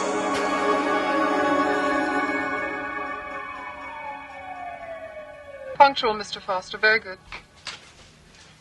We have a job in the repair field, which your record indicates you're perfect for. We just have to ask you a few questions. Strictly formality, you understand. What high school did you graduate? Cliffordville High, in Madison. With 2 years of junior college. What was your major? I think it was... Your resume lists engineering. That's it. If you could just give me a minute, I think that I have some records around here somewhere. I'm sorry, but we are pressed for time, Mr. Foster. If you're not ready for this interview, you should have... No, I'm ready. Sorry. Go on. Please describe your training in that field during your college experience. Well,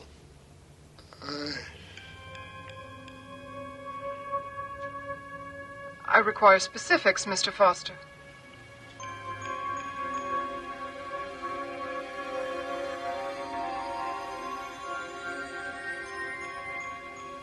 I'm sorry, Mr. Foster, but if you're not going to cooperate... Wait, please. It's difficult sometimes. It's difficult for us all, Mr. Foster.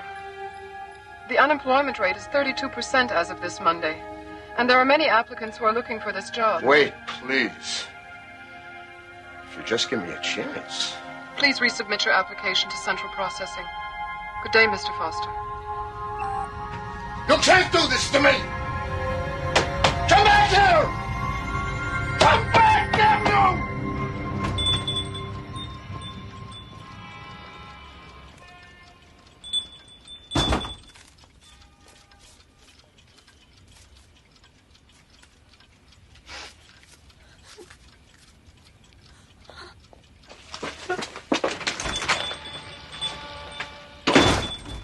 My God.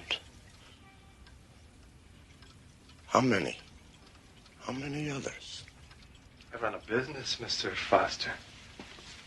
Like any good business, it depends on volume And diversity. One must be responsive to the fluctuations in the market. Oh, save me your grand gestures. You're not going anywhere. Even if you leave, you'll be back. Your kind always comes back. We come back because bread is $5 a loaf and meat you can't even buy unless it's on the black market. I look around, the only person I see eating is you. I pay you a fair price for what you have to say. It's not enough. You say this minute is worth a nickel, an hour, maybe $1. $5 if something interesting's going on. What gives you the right to put a price tag on my life? I didn't. You did.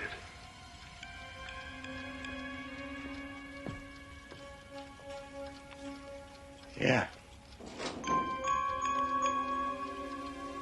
I did, didn't I?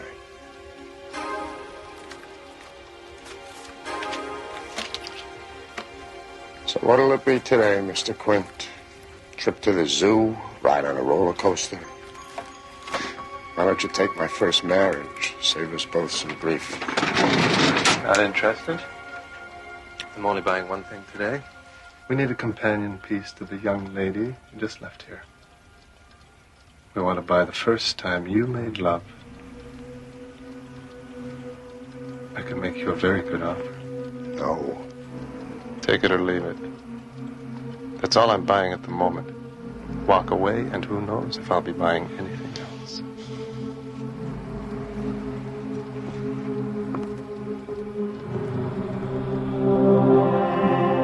Tell me. Just tell me you love me. It's not silly. Just tell me you love me. Always. Forever and ever.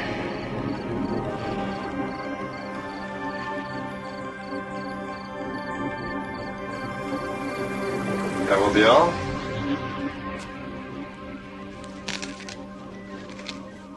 I said that will be all, Mr. Foster. It's over. You can go now. Your payment is on the counter.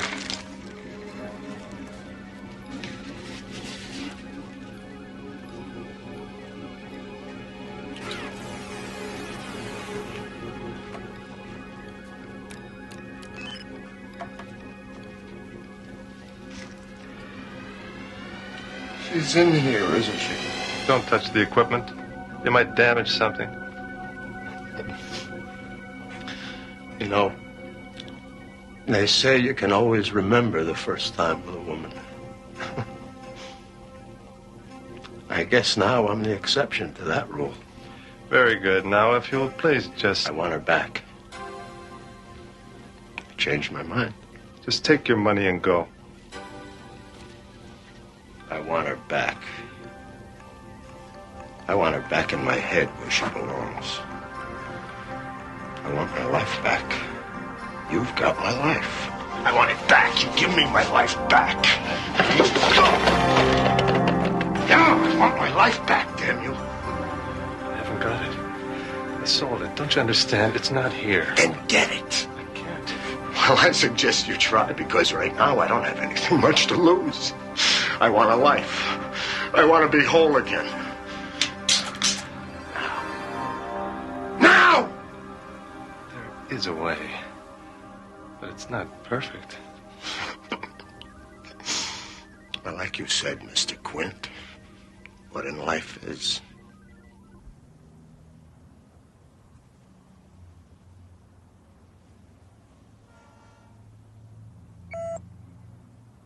We received your new application, Mr. Foster.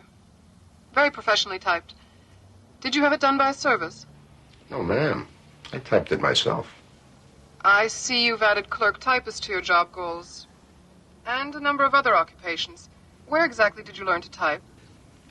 I had 3 years of typing at Sorworth College. It's all on the resume. But Sorworth was a women-only college at that time. How do you explain this? I graduated college on June 12th, on the year shown. And then I graduated college again on July 1st of the following year. I attended and graduated Lenox High School, also Chula Vista High School. Mr. Foster. That was shortly after my return from London. Did I tell you I have 2 children? I remember when they were born. It was such a moving time for me, being an only child. I remember my 5th birthday. My brother and my sister helped make the decorations. Mr. Foster. But of course, the credentials are what's at issue here. I should also mention that my German is quite fluent. I spent most of the last year in Vienna, and I worked as a translator and a secretary and a bus driver. And I interned at the Institut de Neurologica. Prior to that, Exit Simon Foster, a patchwork collection of lost dreams held together by the stolen memories of strangers. A man who discovered that we truly are the sum of our parts. Mr. Simon Foster, a very special resident of the Twilight Zone. Those were such wonderful times. I remember them so well.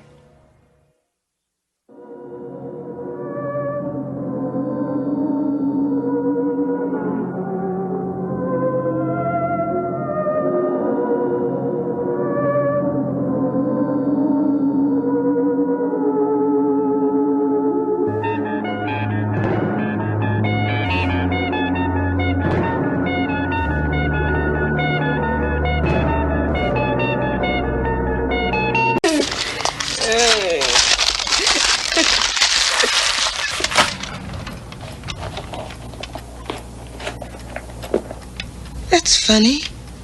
What? The trash. I could have Okay, never mind. Never mind.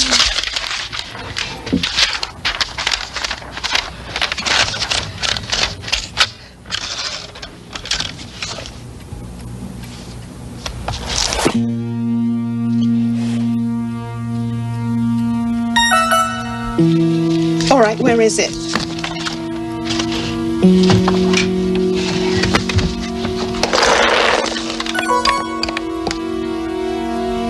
My mug. Kathy? What is it now? My mug. The mug I keep my pencils in, it's gone. So is the trash. And what's this doing on my desk? It's your political science book, isn't it? I know what it is. After the last test grade, I wasn't sure.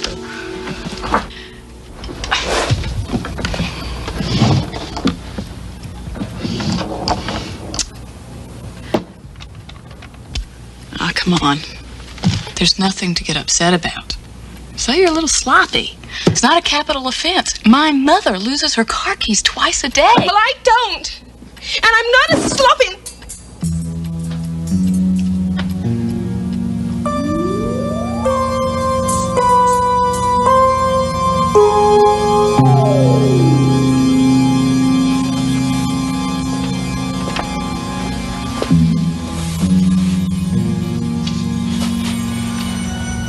What are you doing?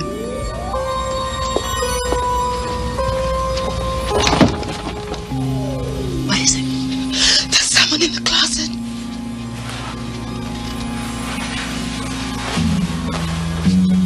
The Whiteout burglar. Come on, Jen, give me a break. This is really getting out of hand. There's no one in the closet. Here, look for yourself. See? No one. Nothing. It's just a...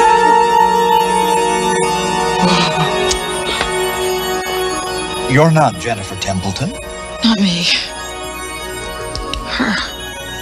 I don't believe it. Just give her the mug back and let's get out of here. Right.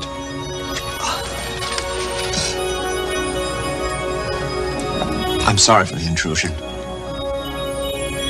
We didn't mean to disturb you. Not so damn fast. I'm sorry, Madam President, I mean... You shut up and jump now.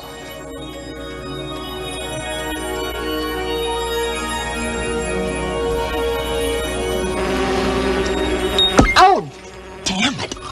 I'm really sorry about the mug. We weren't supposed to take anything you'd miss. The first president of Earth, and she's practically in tears. God knows what effect this'll have on the time stream. And if you go back to see Cleopatra again, don't bother coming home.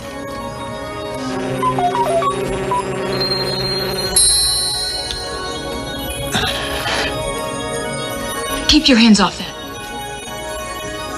Let him go, Kath.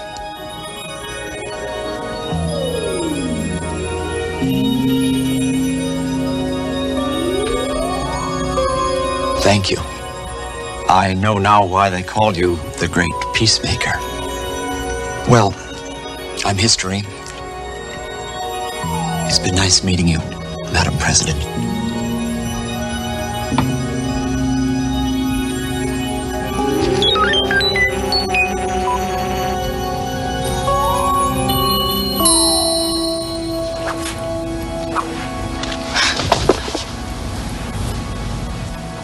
Jenny, what's going on here? I'm not sure.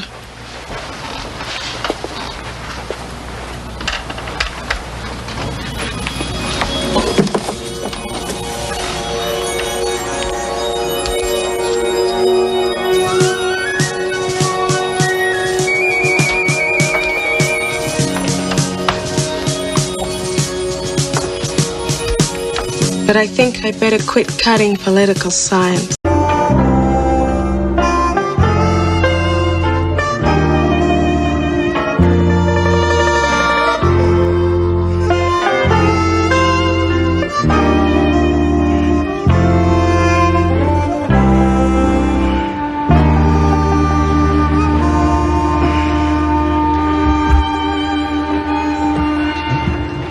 You still here? I'll come back and get my things after my shift. Yeah, well, you just might find them in the front yard. You want breakfast? Well, I was gonna go up and eat at the cafe. No, you don't. Now, you can go on and tell Les and Bobby and Charlie that I threw you out. But I ain't gonna have you going to work eating cafe breakfast here. Thank you. I appreciate it. Melissa, this whole thing just one big mistake, baby. I swear that girl don't mean nothing to me. She meant enough for you to go and sleep with her. How many times I got to say it? I am ashamed of what I did. You ashamed of what you did, or you ashamed because you got caught? Well, what you want me to do, huh? I mean, you want me to beg you for forgiveness for the rest of my life? How the hell you want your eggs?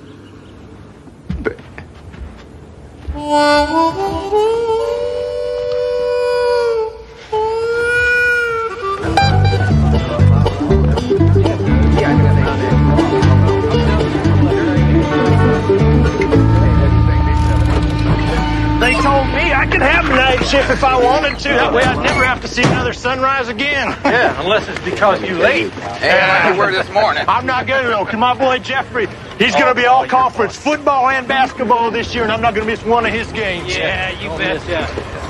Oh, my dog. Oh, come on. Don't start singing this early in the morning. Hey, Schmidt. Wilson, Parker, you two guys hang on a second. I'm taking you guys out of shaft 15 this morning. Oh, that's great, Smith. Get to work on our golf. We need a crew in the junction. Junction? What the hell for? That's the oldest part of the mine, Schmidt. It was robbed before we was even born. It's a good thing you guys aren't running this company. We had a geophysical team from the university down here last month, and they say there's several $1 million worth of coal in those branches. Gasification? Yeah, coal gasification. Got a pilot plant over in Charleston starting up to do just that. Get to it, boys.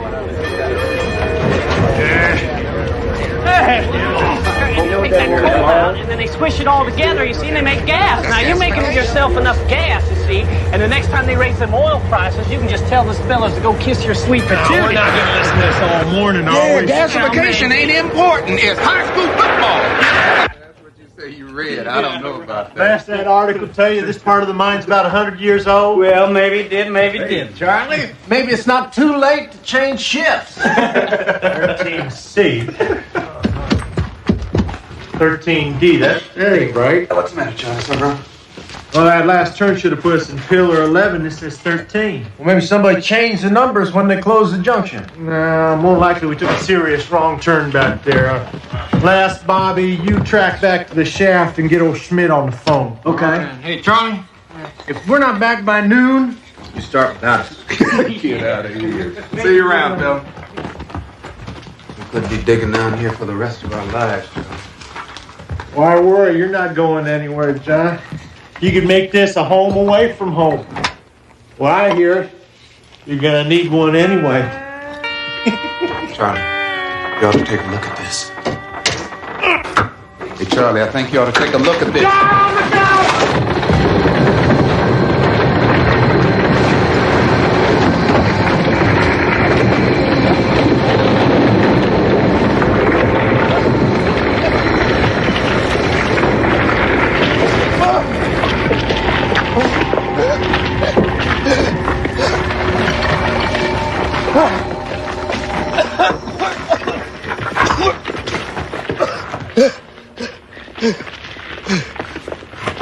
Charlie! Charlie! Charlie! Charlie!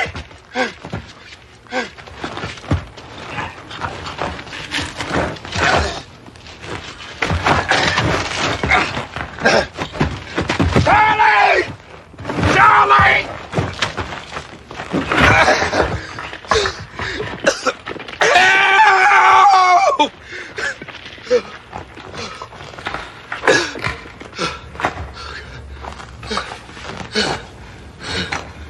Help!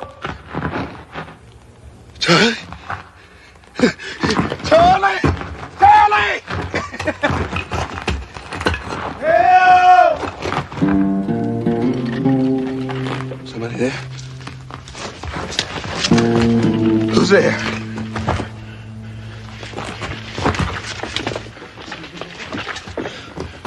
Somebody there? Here! I think I can use a hand!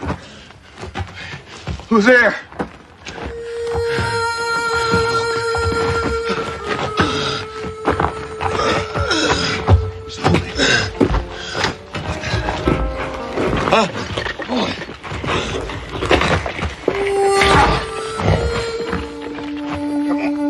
Close your eyes.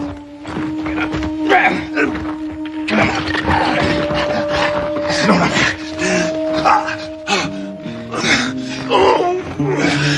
Thanks. I like to broke my leg. Yeah, let me take a look at it. Don't touch me. Hey, come on, let me take a look at it. Yeah. Now look, I think it is broken. I'm gonna make you a splint. You ready? What's that? What? On your wrist. That's a wristwatch. Hey, come on, man. I need that. Now, you ready? Yeah. All right, hold on. Just hold it. Yeah. When you're done, you turn out that fire. Huh? Turn out the lamp. Start an explosion. This ain't gonna cause no explosion. I'm just hoping that the batteries will hold out. Now, you hold this for me. Right there. No heat. Hey, come on, man. Right there. What are you doing? That's our light. I've never seen a lantern like this before. Yeah, well, you can pick one up at any hardware store. Costs you about $150. $50. That's 3 months' pay. Did you say $150 is 3 months' pay? Uh-huh. Hey, they're still up there. They gotta be looking for us. Yeah. Hey! Hey! Somebody! Help! We're down here! We're here! Hey, you think they're still looking for us? They always do. Yeah, well, it sounds like you've been through a few of these. I've seen it happen. I spent a lot of time digging my friends out of spots like this. I can't understand it. I don't know what happened.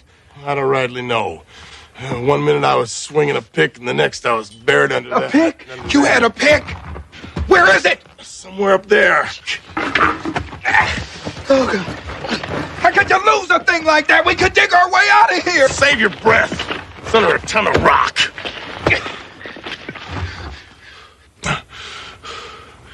I don't believe I know you.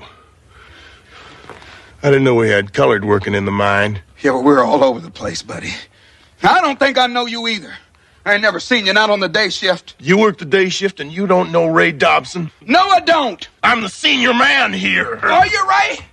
In making what you make? Well, you ought to talk to your union rep, man. The only union men in this mine are dead men, sir. Now, Ray, this is stupid. We got a hell of a lot more to worry about instead of you and me down here fighting. You're right. Yeah, right. I'm sure your daddy told you the same thing that mine told me. Just like religion and politics, you don't ask a man what he makes. I wouldn't know. My pappy died when I was born. Cholera got him in 1877. Yeah, well,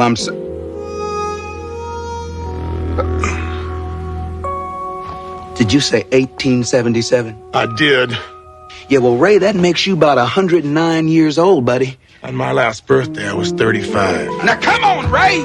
I wasn't that good in math, but I do know that if you was born in 1877 and you just turned 35, well, that just brings you up to 1912. That's right. September 16th, 1912. Oh.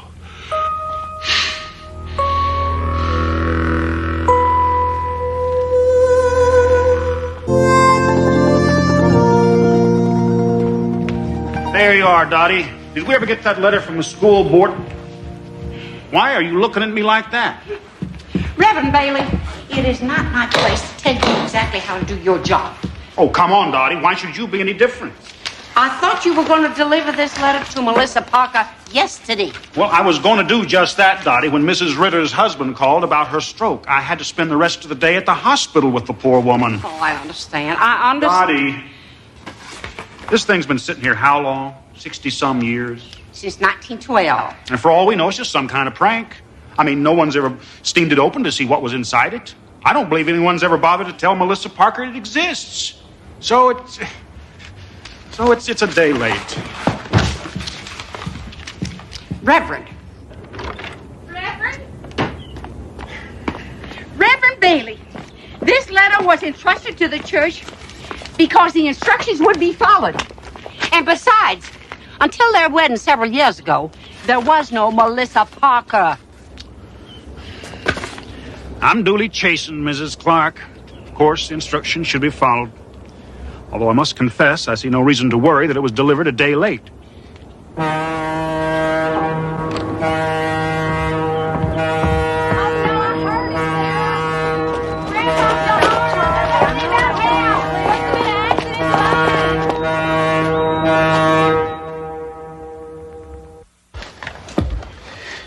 Yeah, that might work. Oh.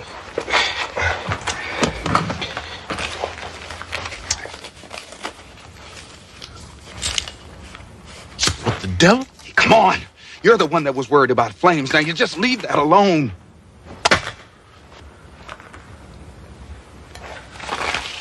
What's this? Well, the last time I checked, that was a $5 bill. Oh, yeah? Well, what do you call this? Counterfeit. This is a perfectly good silver certificate. Are we going to sit here and talk about this, or are we going to try and dig our way out of here? You can dig till doomsday if you want, and you still won't get 5 feet from where you're standing. Besides, you're using air. Why don't you sit down and rest, save your strength? Somebody's coming. Trust in the Lord. The Lord helps those who helps themselves. I don't like this. Maybe I ought to be dead. Maybe I'm already dead. Then what does that make me? You're another ghost. Yeah. There's been a lot of cave-ins down here. Well, maybe you died in 1912. Well, maybe you're the devil himself.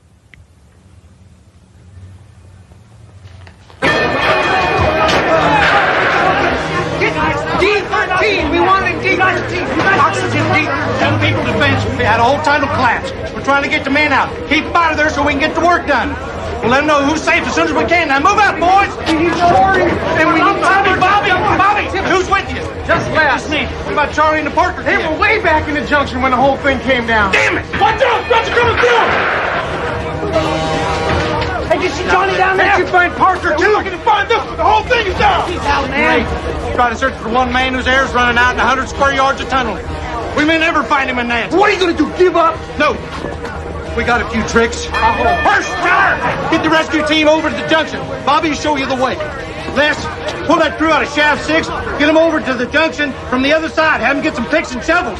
That's the only way. Okay. Come on, you guys. Let's move, people. Ray, this air's getting stale. Tastes like coal. You gotta take it easy. Stretch out the supply. Yeah, well, can we talk at least? Can't talk, you might as well die. Yeah. Anyway, I was seeing Abby Carter at the time. She had this sister, Sarah, a twin. They was always pulling the switch on me. Just so happened they pulled it the very night I was going to propose to Abby. I guess I was so nervous I couldn't tell the difference. I went right ahead and proposed to Sarah, who said yes. Abby was so mad at me she wouldn't talk to me for weeks. Which one is that? Is that Abby or Sarah? It's Sarah, of course. She's the one that said yes. Ray, she looks like a good woman to me. You married, John? Yeah. I've been married several years. Her name's Melissa. She was my high school sweetheart. Sarah and I have been married 5 years. Yeah, well, 5 happy years, I hope. Oh, we had our ups and downs. Yeah, well, right now I'm having one of my downs. I've been making mistakes. Mistakes I'll be paying for the rest of my life. My mama used to say every night when the sun went down, it was the death of the sky. But at dawn, it's reborn.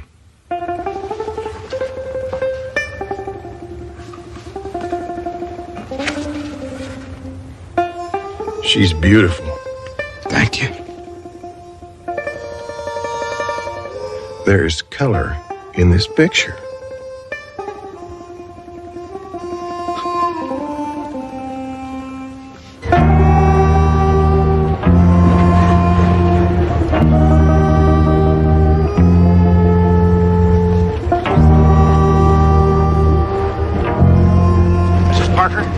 Mrs. Parker? Melissa Parker? I'm not ready to see you yet, Reverend. This has nothing to do with the mine, Mrs. Parker. I've been looking for you. It's about a letter addressed to you.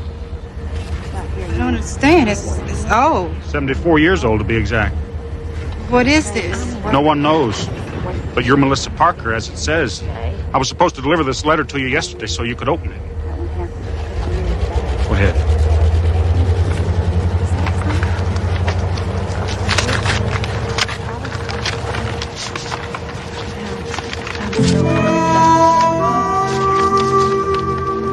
Dear Mrs. Parker, this will strike you as madness, but there's no other way to put it. If you are reading this on September 15th, 1986, then you must stop your husband John from going to the Casu mine. On September 16th, he will be trapped in a cave-in.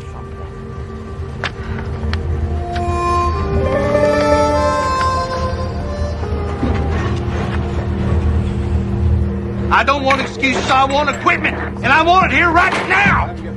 Melissa's on her way in here and she's got the Reverend with her. That guy works fast. What about the vent shafts, Dutch? Can't we check those? Junction's an old egg, Bobby.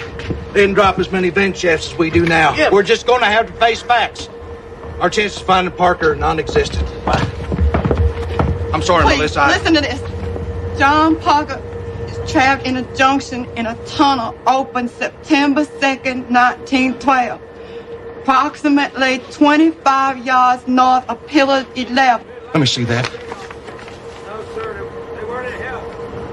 Where'd this thing come from? It's been in a safe at my church for some 70 years. Reverend Watts showed it to me when I took over. Good God, Reverend, I can't pull my crews out of shaft 12 right now.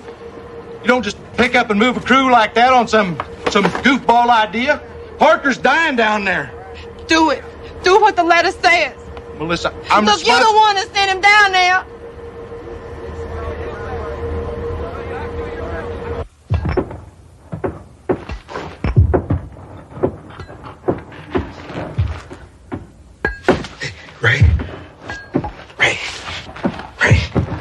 Did you hear that? What is it? That sound, listen. Ray, there's somebody up there. We're here! We're here! We're here! Hey, come on! Keep coming! We're alive! We're here! Come on! We got him. Come on! I got him! Get away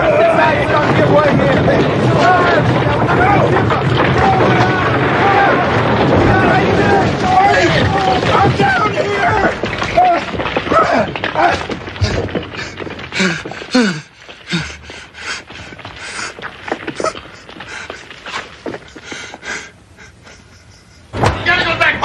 I got him. I'm telling you, you gotta go down there. On the bed. You're gonna be still in there. Will you listen to me? I'm telling you, he's still down there. Out.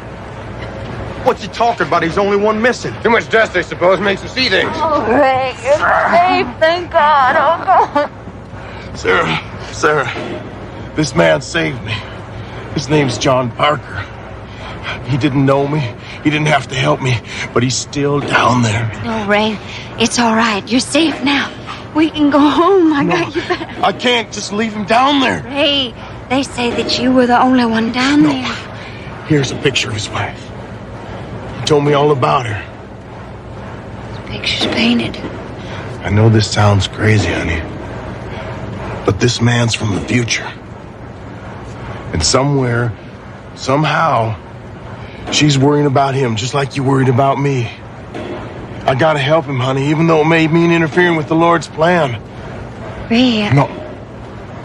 Will you give me a pencil and a piece of paper?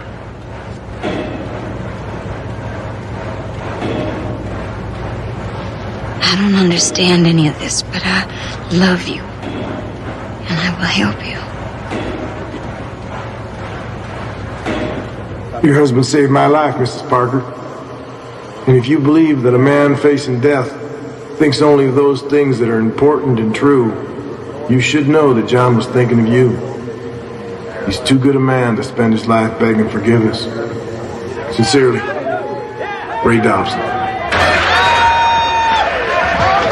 Hey, this guy'll do anything to get out of work for a day. We had to beat him up a little bit, but we got him. Oh, done real good. Bobby, great mate. It's okay, Melissa. I'm all right. Melissa. I'm sorry. I'm so... Let's go home.